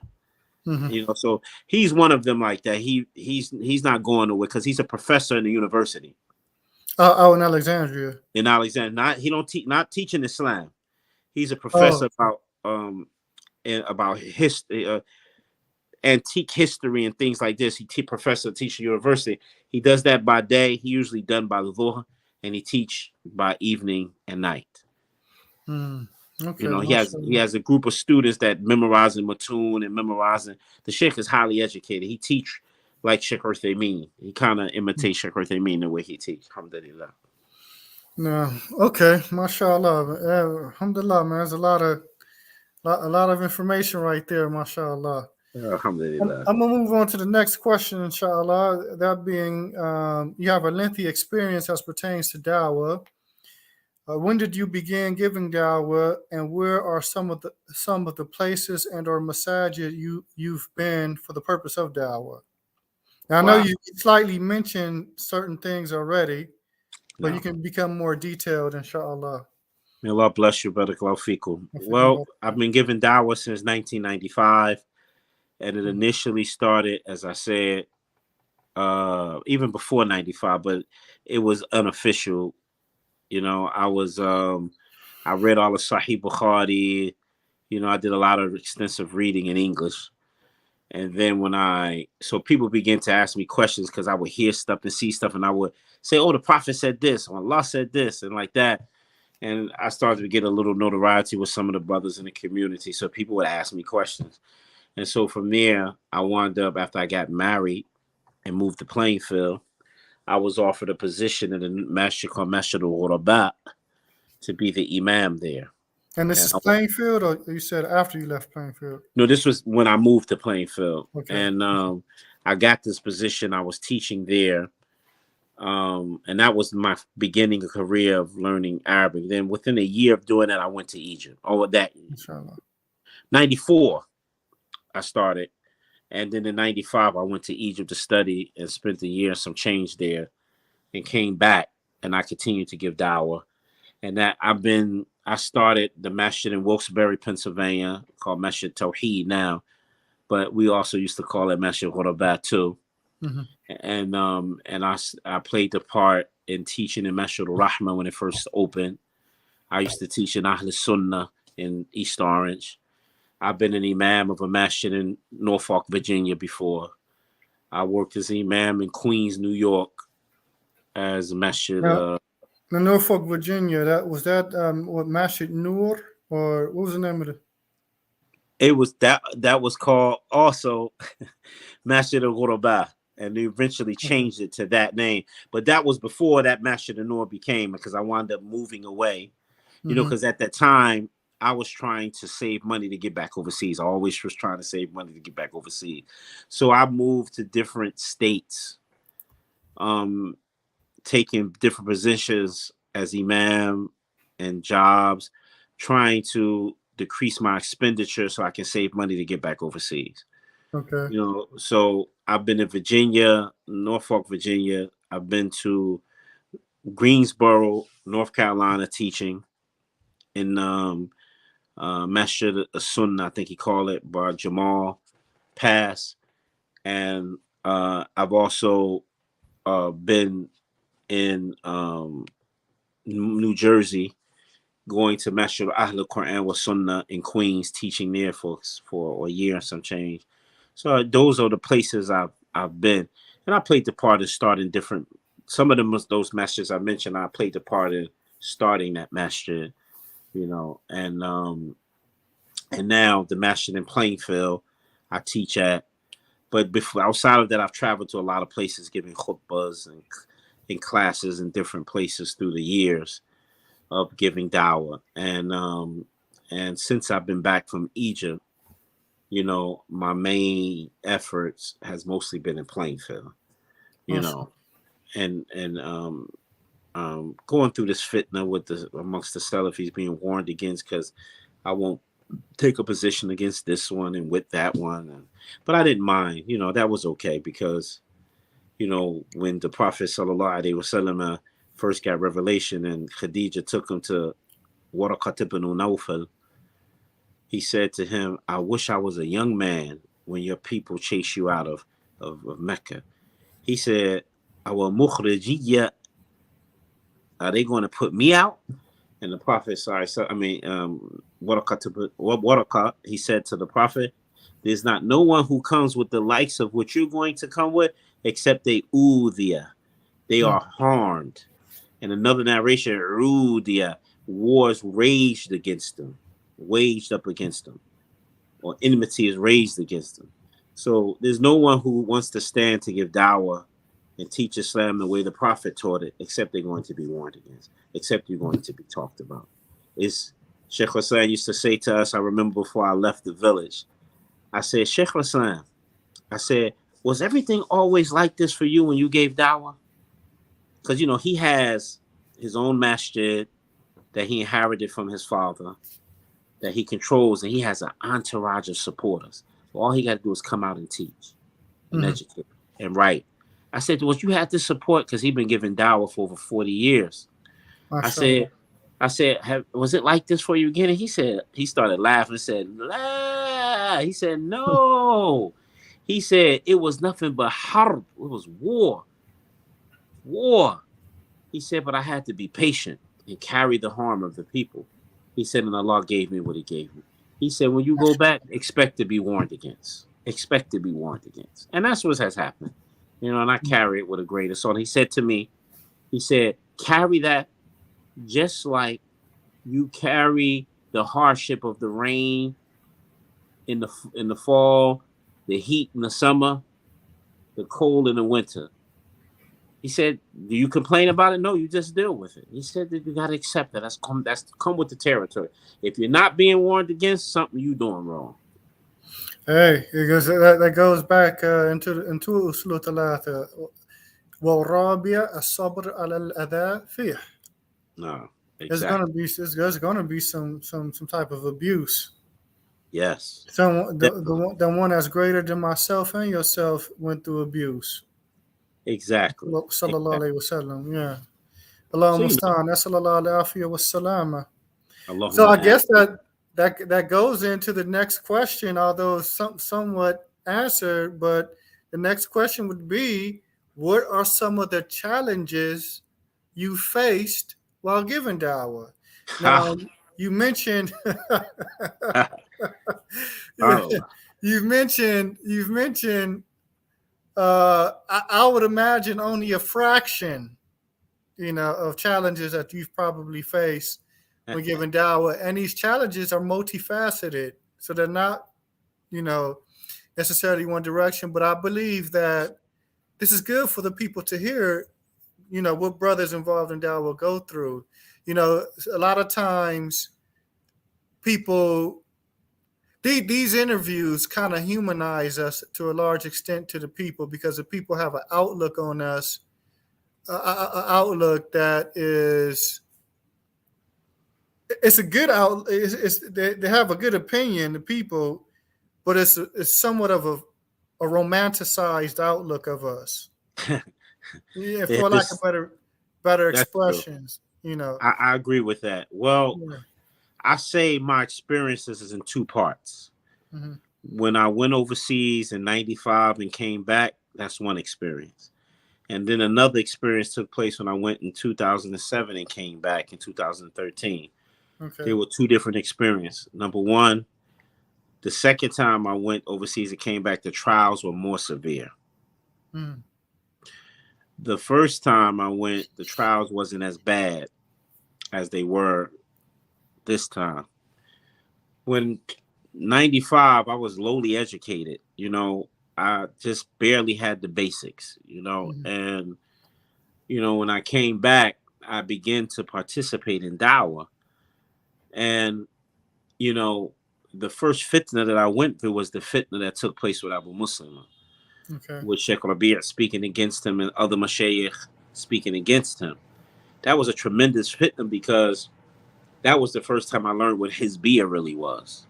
Mm-hmm.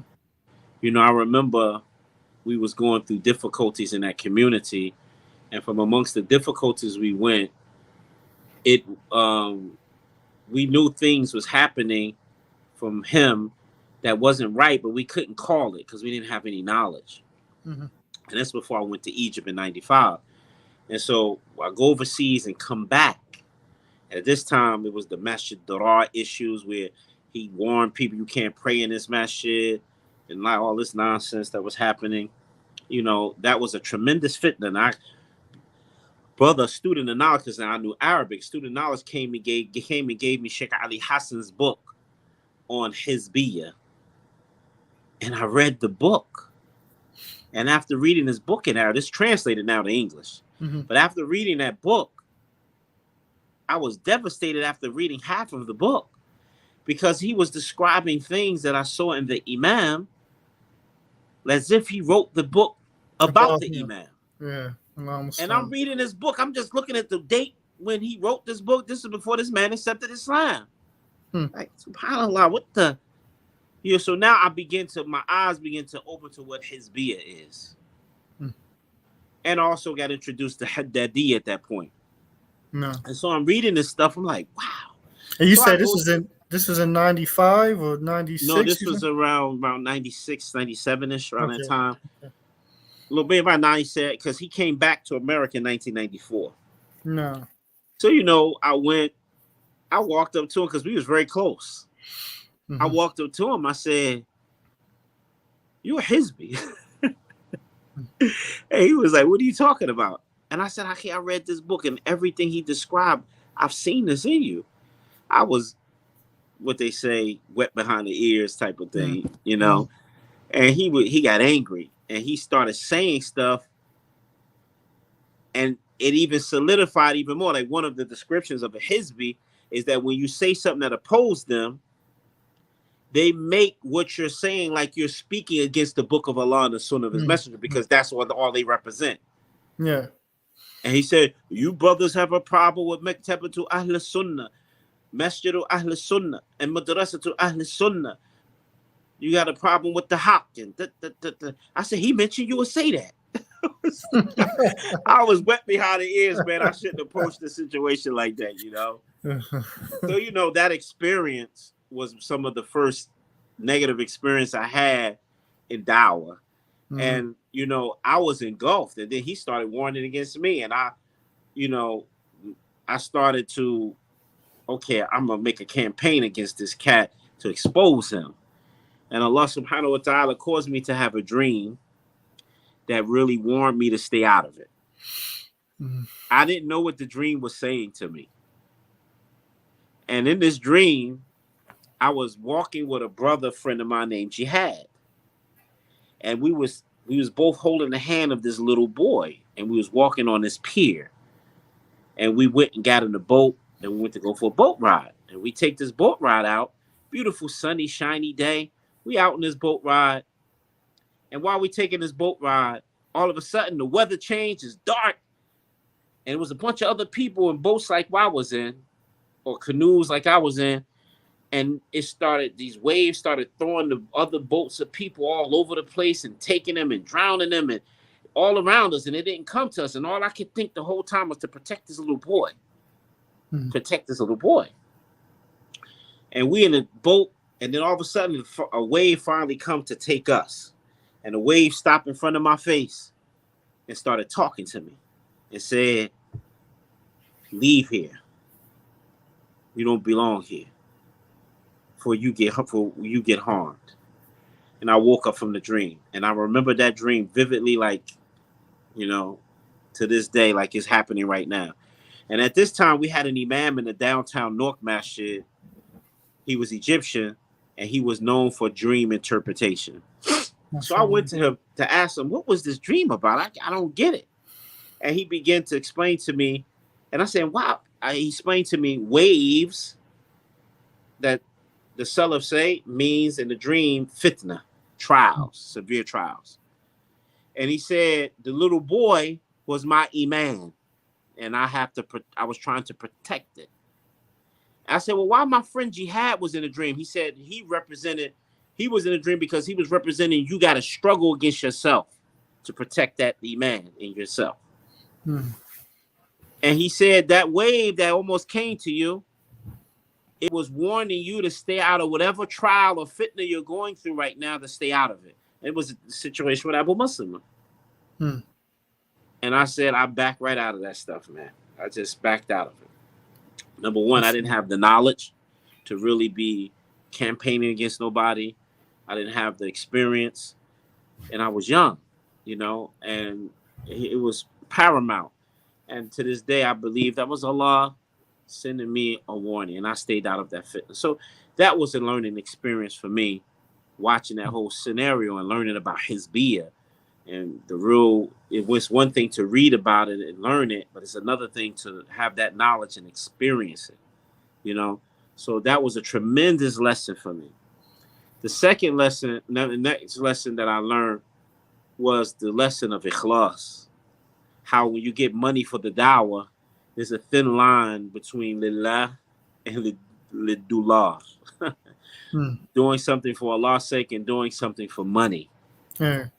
It's a thin line, and it's easy to lose that focus. And I'm doing this because this is the amount of money they paying me.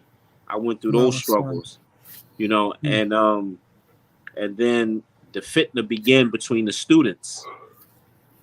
And Abu Uwais, rahimahullah, me assisting him in Masjid al-Rahmah with the dawah, and then when he first became the imam, that became something amazing to experience him, because he was always our elder. Even though Dawud Adi was older than him, he was like his elder, because he came to Salaf. He was one of the early people to enter this dawah when he was a student in Saudi Arabia. For the 3 years he was there, and he watched a lot of brothers come to this dawah, or played the part of them coming to the dawah that studied in Saudi Arabia and passed through visiting. And so, I used to be in meetings with Abu Uwais, and I would, us students, we would be at each other's necks, just over petty stuff, And he had this ability to stop it from happening, or to stop the fight, but it wasn't public. It was always private in between us, and other people hear about it by hearing back in those days, this student won't come to the lecture and sit with that student. We don't know why. It was stuff like that, because he had issues with this brother, but it wasn't really spread. It was just he say, he say, she say, that the regular people would hear, but it was never nothing confirmed. And Abu Uwais had this ability to stop us from all out publicly fighting. Then when he died, rahimahullah, the gate was opened, and in 2006 you started seeing the beginning stages of some groups of students trying to use Sheikh Rabi' and Ubaid al-Jabri as a means to shut other students up if you don't agree with me or who I want to warn against my position, And that was I saw the beginning stages of that. And at this point, I was the imam in the masjid in Wilkes-Barre, and we was trying to save money. I was trying to save money so I can go back overseas and study. And at this point, seeing all this fitna between us students, I knew that I needed to come to an environment, go study with a scholar that not only could teach me, but can cultivate my character. Many of us come from broken homes. Many of us come from families that come from drugs and so on and so on. So we missing a lot of family structure and substances that we need within ourselves to be men and be women that I knew that I was in need of. So I made dua to Allah. I said, oh, Allah, please direct me to somebody that can really cultivate me, because I sure got a lot of, I used to call it nigga fear. And I didn't want to be like some of the brothers was doing, And the fitna that was going on, it was in the beginning stage. The only student back then that was really openly warned against was Akil Walker.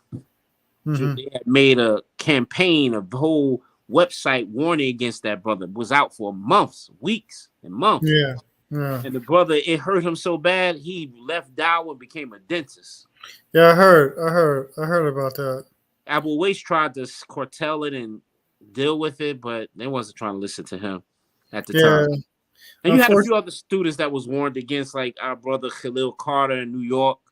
Mm-hmm. A couple other people, because he studied with Mustafa Adaway, he got to be a Muqtadir. There's a bunch of nonsense, man. And so those experiences made me realize I don't have what it takes to deal with that stuff. Mm-hmm. So Allah blessed me to go back overseas and study with Sheikh Raslan, and he answered my dua. That man cultivated me. He was the first person I experienced who had quwwat al-ilmiyya and quwwat al-fi'liyya. Strong knowledge coupled with strong practice and application. MashaAllah. And I needed that experience, and being around him and having him cultivate me. He used to like to teach us life lessons without even telling us. He liked to show it to you. As an example, Mm-hmm. when we first opened up the school and we was going to have our first class in the Mahad, in the Institute. And all the students, we excited. And so we went upstairs to prepare for the class. And because remember, I told you the class would start after Asr. And so the first day of class, we up there excited, talking, we can't wait. And so the Sheikh, before he comes up, he sends his son upstairs to pass out his dua book for morning and evening, Adhkar al-Masa wal-Sabah, right? Remembrances for morning and evening. And his son comes up and passes all of us it's a small pocket-sized book, pass all of us a copy. And we looking around like, okay, all right. Then the Sheikh comes in, don't say nothing to nobody, sits on his desk, never speak other than saying Assalamu alaikum, and he opened up his dhikr book and started making dhikr for the evening dhikr. Because scholars differ that the evening dhikr it starts after Asr, or some scholars of the position starts after Maghrib. He's of the position that starts after Asr. So he don't say nothing to us other than Assalamu alaikum, comes in, open his dhikr book and just start making dhikr. So we all looked at each other and opened our dhikr book and start making dhikr. And the next day, he waited and he didn't start the dhikr. Because his routine was to always sit in the musalla where he prayed at, because that's the sunnah, not to leave the place you prayed at for Fajr and Asr and make the dhikr from there. He stayed downstairs, and we all realized at that point, he was teaching us the importance of saying the evening dhikr without telling us. And he used to do stuff like this all the time. Yeah. So coming to there, I began to realize that I really didn't know what Salafiyya was like I thought. I had surface knowledge of Salafiyya. Yeah. And living with him and seeing him run his own masjid and implement the dawah and be patient with the harm of the people. And it's how he interacted with them and how he taught us and how patient he was with us. That began to teach me, how this dawah really is. And I realized that I didn't really know this dawah like I thought I did. In spite of the fact I studied before. Yeah. What I was missing was a cultivator. Mm-hmm. And that's what he provided. And so at this point in my studies, I began to get life lessons from the Sheikh. We studied over 60 books with the Sheikh in the 5 years I was in that village. MashaAllah. And wallahi, I learned greater from his character than I ever did from any book he taught us. MashaAllah. Because I saw everything he taught us on him, in his speech, in his character. So that was a tremendous lesson for me. So, so that lesson of going through that, it made me be able to face the harms that I faced when I came back. When I dropped off the plane, and while I was in Egypt, there was between me and another student, without mentioning names, some fitna between him and I, which I'm not going to get into at this moment. And when we came back, when I came to the community in Wilkes-Barre that I was a part of, years before, when I came back, the brothers had somebody told them I'm going to try to take over the masjid and, put this bug in their ear and spread some lies about me that was untrue. And when I got off the plane, I just got this brothers I've been knowing for years, there's ill treatment from them. And you can see it that, something wasn't right. First, I thought it was just me. I was bugging. But it was very obvious. Like, I ain't that one they loved like before. So, when I was in the community, those particular brothers, they banned me from teaching in the masjid. They wouldn't let me do certain things. And every attempt I would make for reconciliation, they said I had a hidden agenda. I really want to do this and that and the third. It was a lot of difficulty dealing with that. That was very difficult. Mm-hmm. Having people spread lies about you and spread rumors and say, he's Hizbi and this bunch of nonsense. And that was very difficult. At this point, the stuff I learned from Sheikh Raslan, I had to implement it. It was hard. It was very difficult. So, I went through a lot of harm of being refuted and talked about. I had sometimes people would pay me to fly somewhere and give dawah. And in the last minute, they call. I'm at the airport about to get on the plane. They canceled because the noble brothers warned against me. No, stop. So, these were some of the experience, and I had to carry the harm of that. And it was very difficult in the beginning. And so, I carried that harm trying to follow because, Sheikh Raslan, Hafidhullah, he taught us the adab talab al-ilm, the etiquette of seeking knowledge. And from amongst the things that we learned while doing that was Minhaj an-Nubuwwah, the Prophet. He actually wrote a book called Dawami'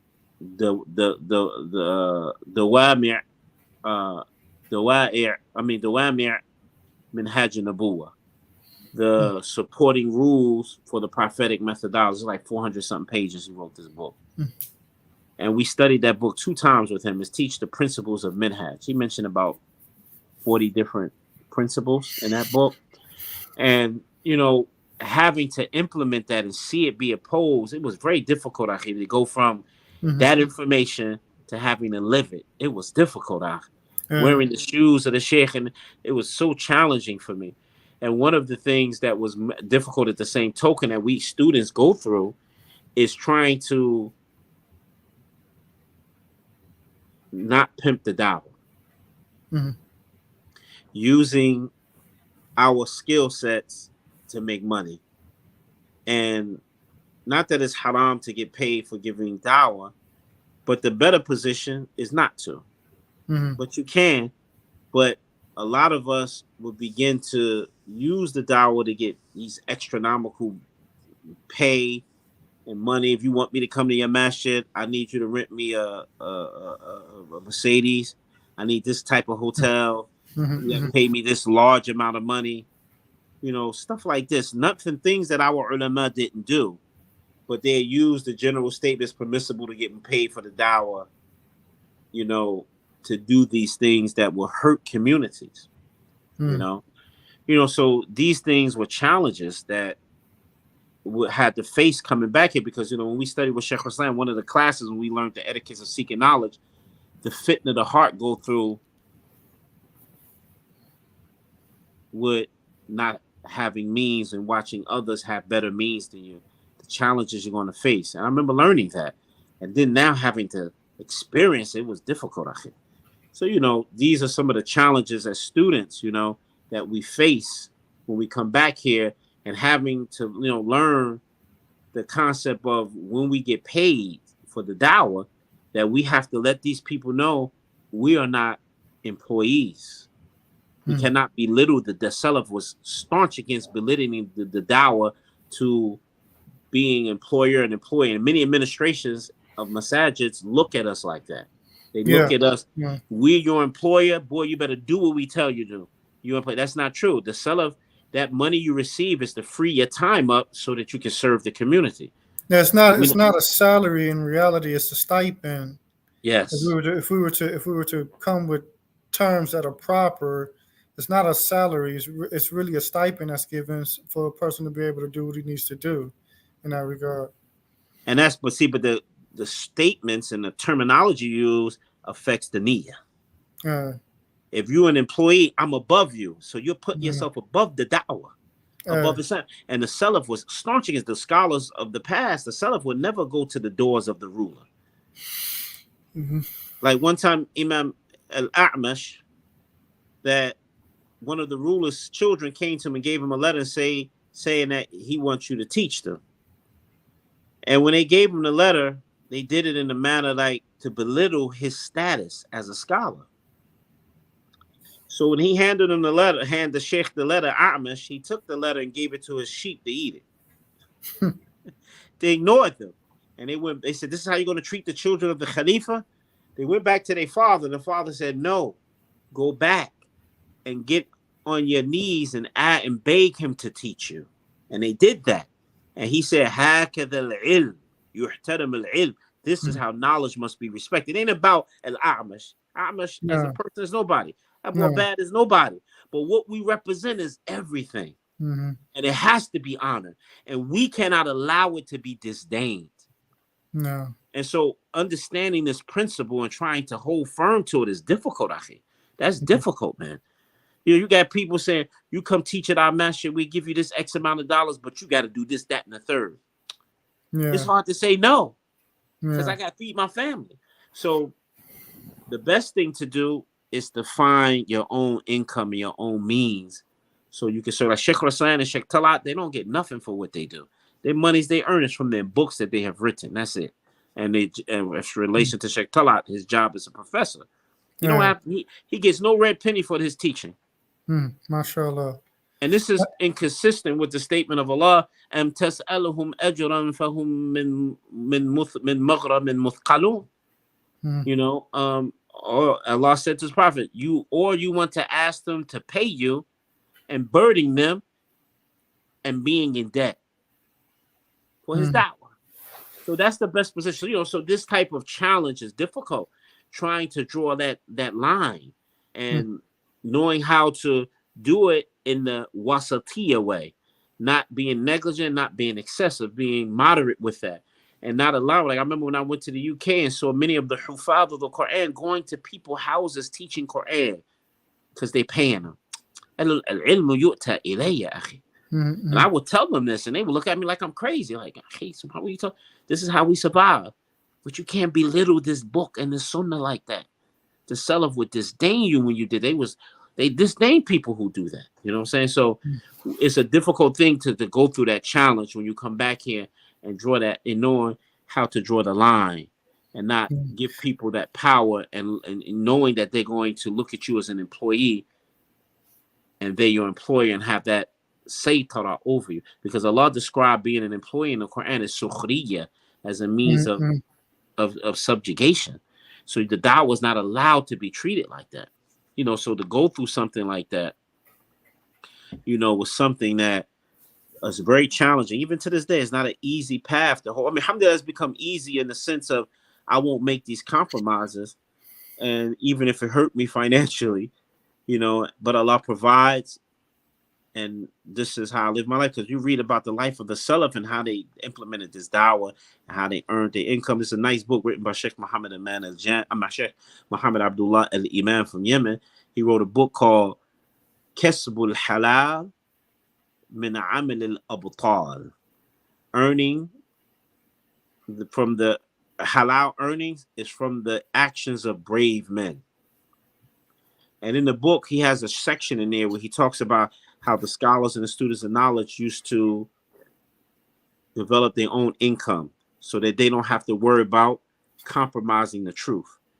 To the point he mentions that Imam al-Za'i, a person come to study with him and say, you know, can we study with you? He said, do you have your dunya? They say, no. He said, go get your dunya first and then come back so you don't be distracted.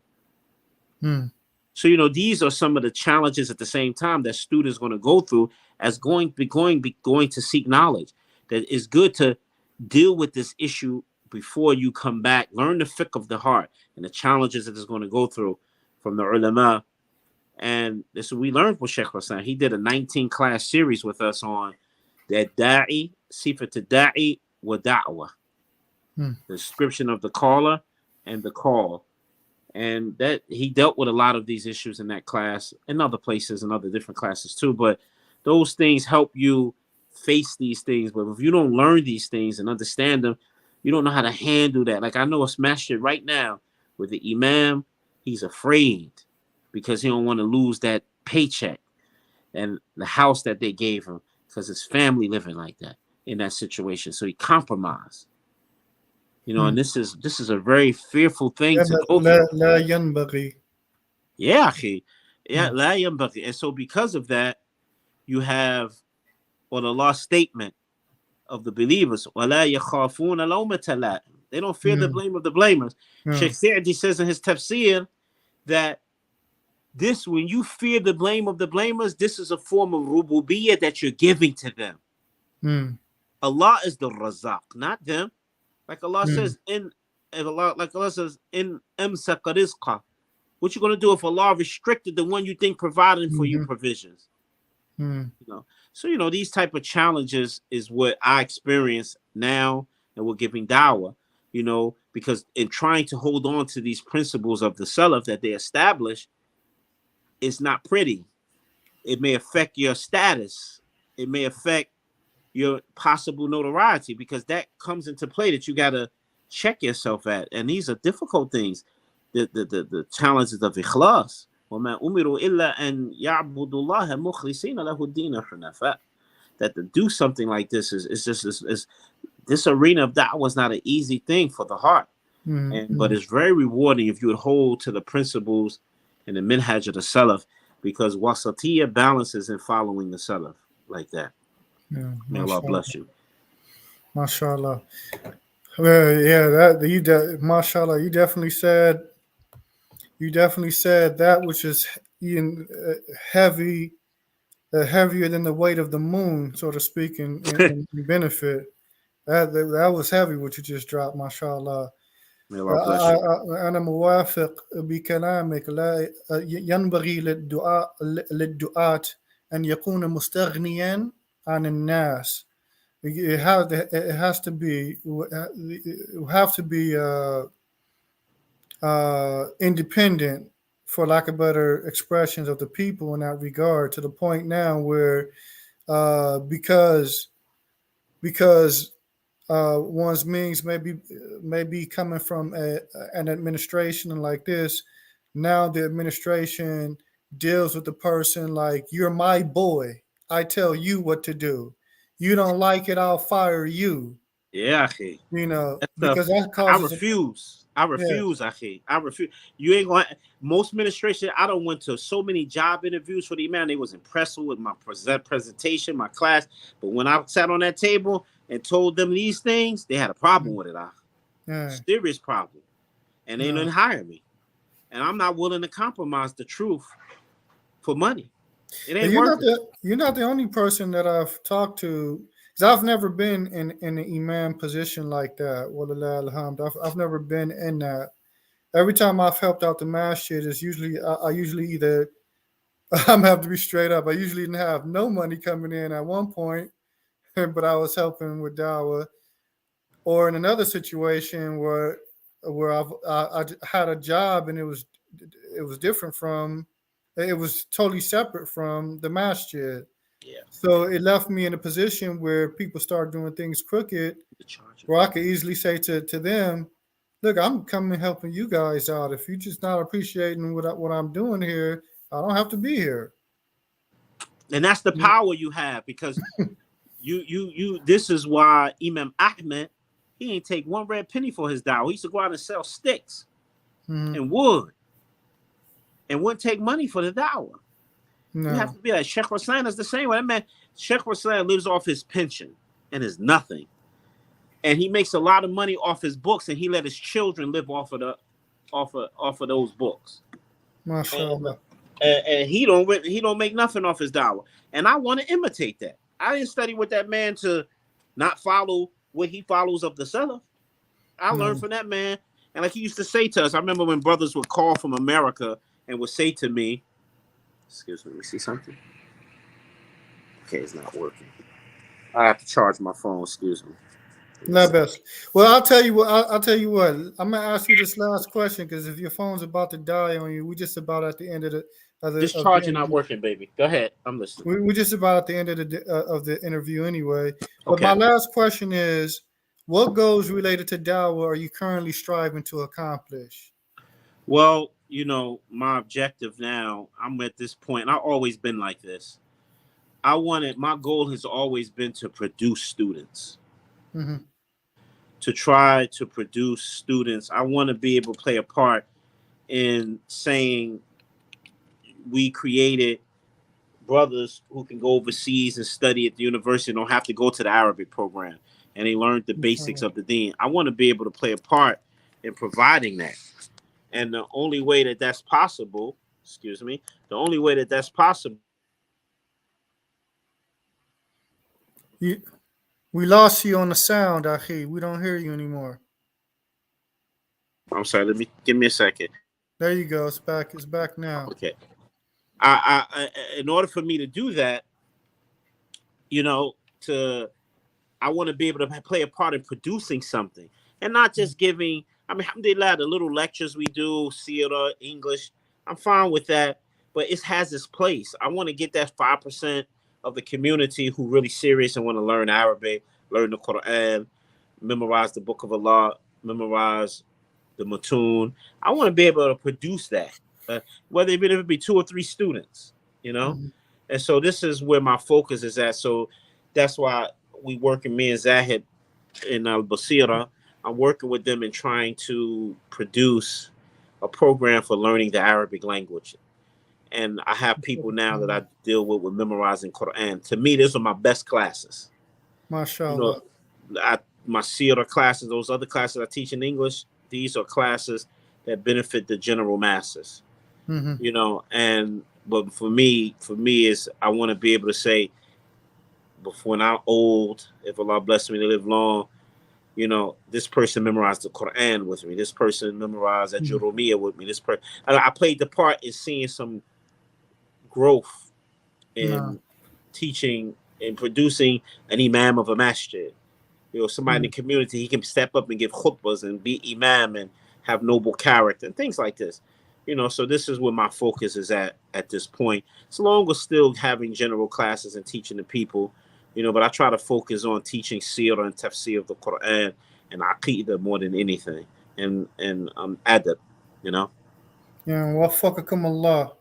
I pray that Allah Ta'ala bless you with success in your goal, mashallah. That's a very lofty goal. May Allah bless you.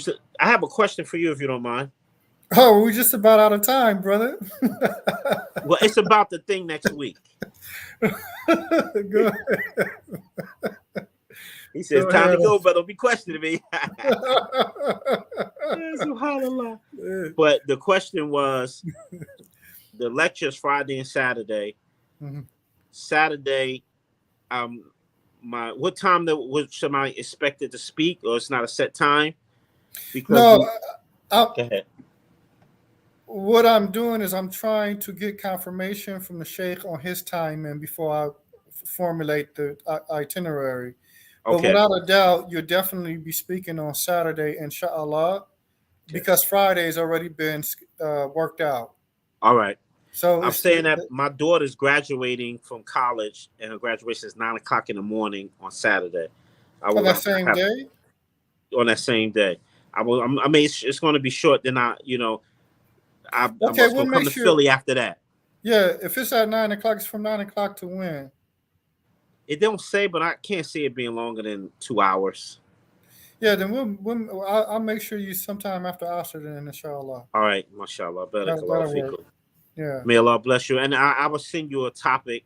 I was thinking I'll send you a subject. If you ain't gonna give me a title, what I would like to speak about within a day or so.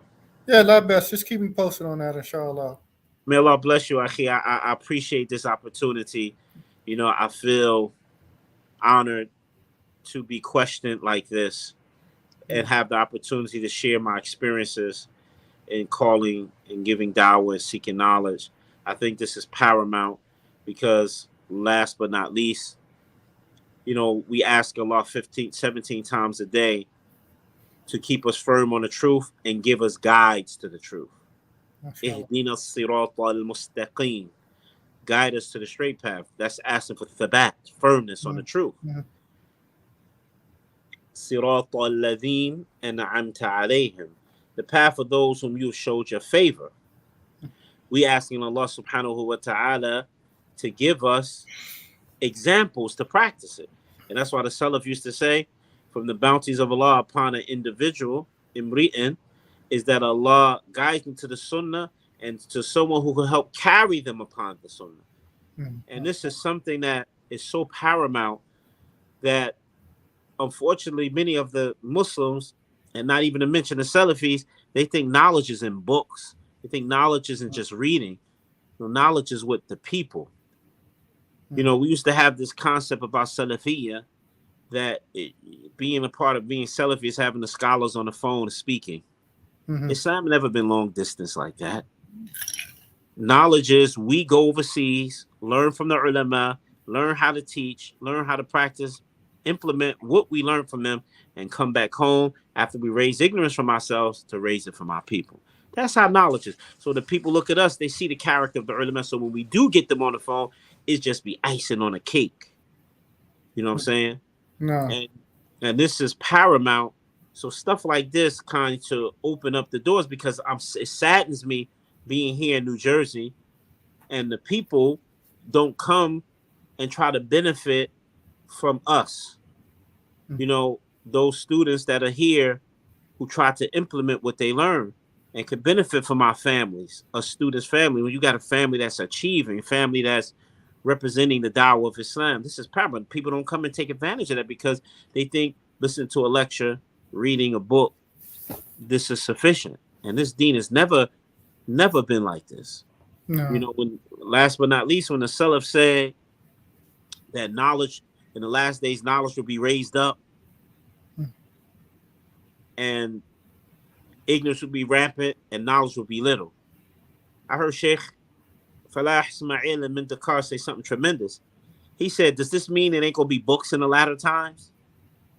He said that. He said, rather we got more knowledge available to us book form than they had of the past. Especially with the internet. Yeah. In the past, if you wanted to get a book, you had to travel to the author or one of his students, dictate the book and write it. He teach it to you, explain it to you, and he give you an ijazah. Now you just Google it.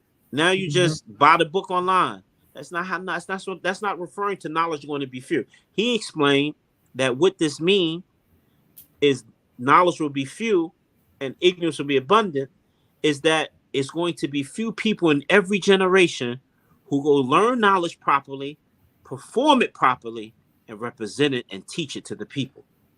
Those people are going to be few in every generation.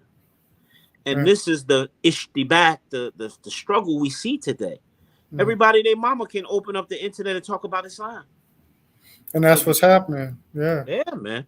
And many of us students, we don't know how to stay in our lane. We like to talk about subject matters we did not learn. And that's not the minhaj stuff. Here we all learn thalatha to usul. And it breaks down the fundamentals of how da'wah was established. In the beginning of the book, Muhammad Abdul Wahab didn't deal with the three fundamental principles, which is the questions in the grave. He dealt with what? The lifestyle of the Muslim and how da'wah was established, which is seeking knowledge properly, implementing that knowledge, calling to the thing you know and practice, and then being patient with the harm that happens to you. That's how the da'wah was. If we hold on to that ingredient, the da'wah will be prosperous. But the problem is many of us students like to talk about stuff we didn't learn from the scholars. No. We heard it in the lecture. We might have, surfaced the book and have ilm sathi, surface knowledge on this subject matter. And we want to talk about it. And this stuff is falsehood, akhi. Learn, practice what you know, and call to what you know and practice. If you do that, you will always stay safe. Stay on your level. Like the Salaf, Imam Ibn Qayyim al-Jawziyah says in Al-Fawaid that the Salaf used to write on their doors, that the hukama, the wise scholars used to write on their doors, whoever knows the level of himself and don't go beyond it, then come through our doors and benefit from our knowledge. But those who go beyond the level of themselves, then keep passing by our doors. Because them people, when they have knowledge, they cause more harm than they bring benefit. And this is what all this fitna we're going through is because of not understanding this reality, man. And us not limiting ourselves to what we learn. Because what that does, that make you strive harder to learn more and check, get foundated so you can study on your own and have the foundation to be able to do so. I remember Sheikh Hussein used to say to us when people would come to us with questions, he would say to us, I would say, Sheikh, the people asked this question. He said, why didn't you answer the question? I said, people don't want to hear from me. They want to hear from the ulama. They said, what they think you came here to study for? I said, yeah, I say the same thing. He said, then he would say to me, what's the answer to the question? Because I'm a student. And I say, it's A, B, C, D. And he correct me if I'm wrong, if he support me if I'm right. And he says, well, go tell that to the people. I said, but Sheikh, they wanted for him. He said, tell them I said it because I taught it to you. And this is the reality of what we're supposed to be doing. And the Sheikh used to teach us this, that's your job to go back to your people. You're their shuyukh. Like this. And, so it's a lot of stuff that needs to be done to fix this problem that we have. And part of it is having people who can cultivate us and cultivate our communities and focus on your communities and teach what you know and don't go beyond your level. It's very paramount for dawah to be successful. Yeah. And that's the end of what I have to say. Yeah, waffaqana Allahu wa iyyakum. I mean, And barakallahu feek, man. I appreciate you taking the time out of your schedule to participate in this episode. I enjoyed the conversation without a doubt. And I'm hoping that for those that tuned in and for those that will watch it later, that they'll enjoy this dialogue as well. With that, I'm going to close out. Hopefully, the brothers and the sisters that watch this have benefited from that which was conveyed. And with that, subhanakallahumma wa bihamdik, ashhadu an la ilaha illa ant, astaghfiruka wa atubu ilayk. To the listening audience, assalamu alaikum wa rahmatullahi wa barakatuh. Wa alaikum assalam wa rahmatullahi.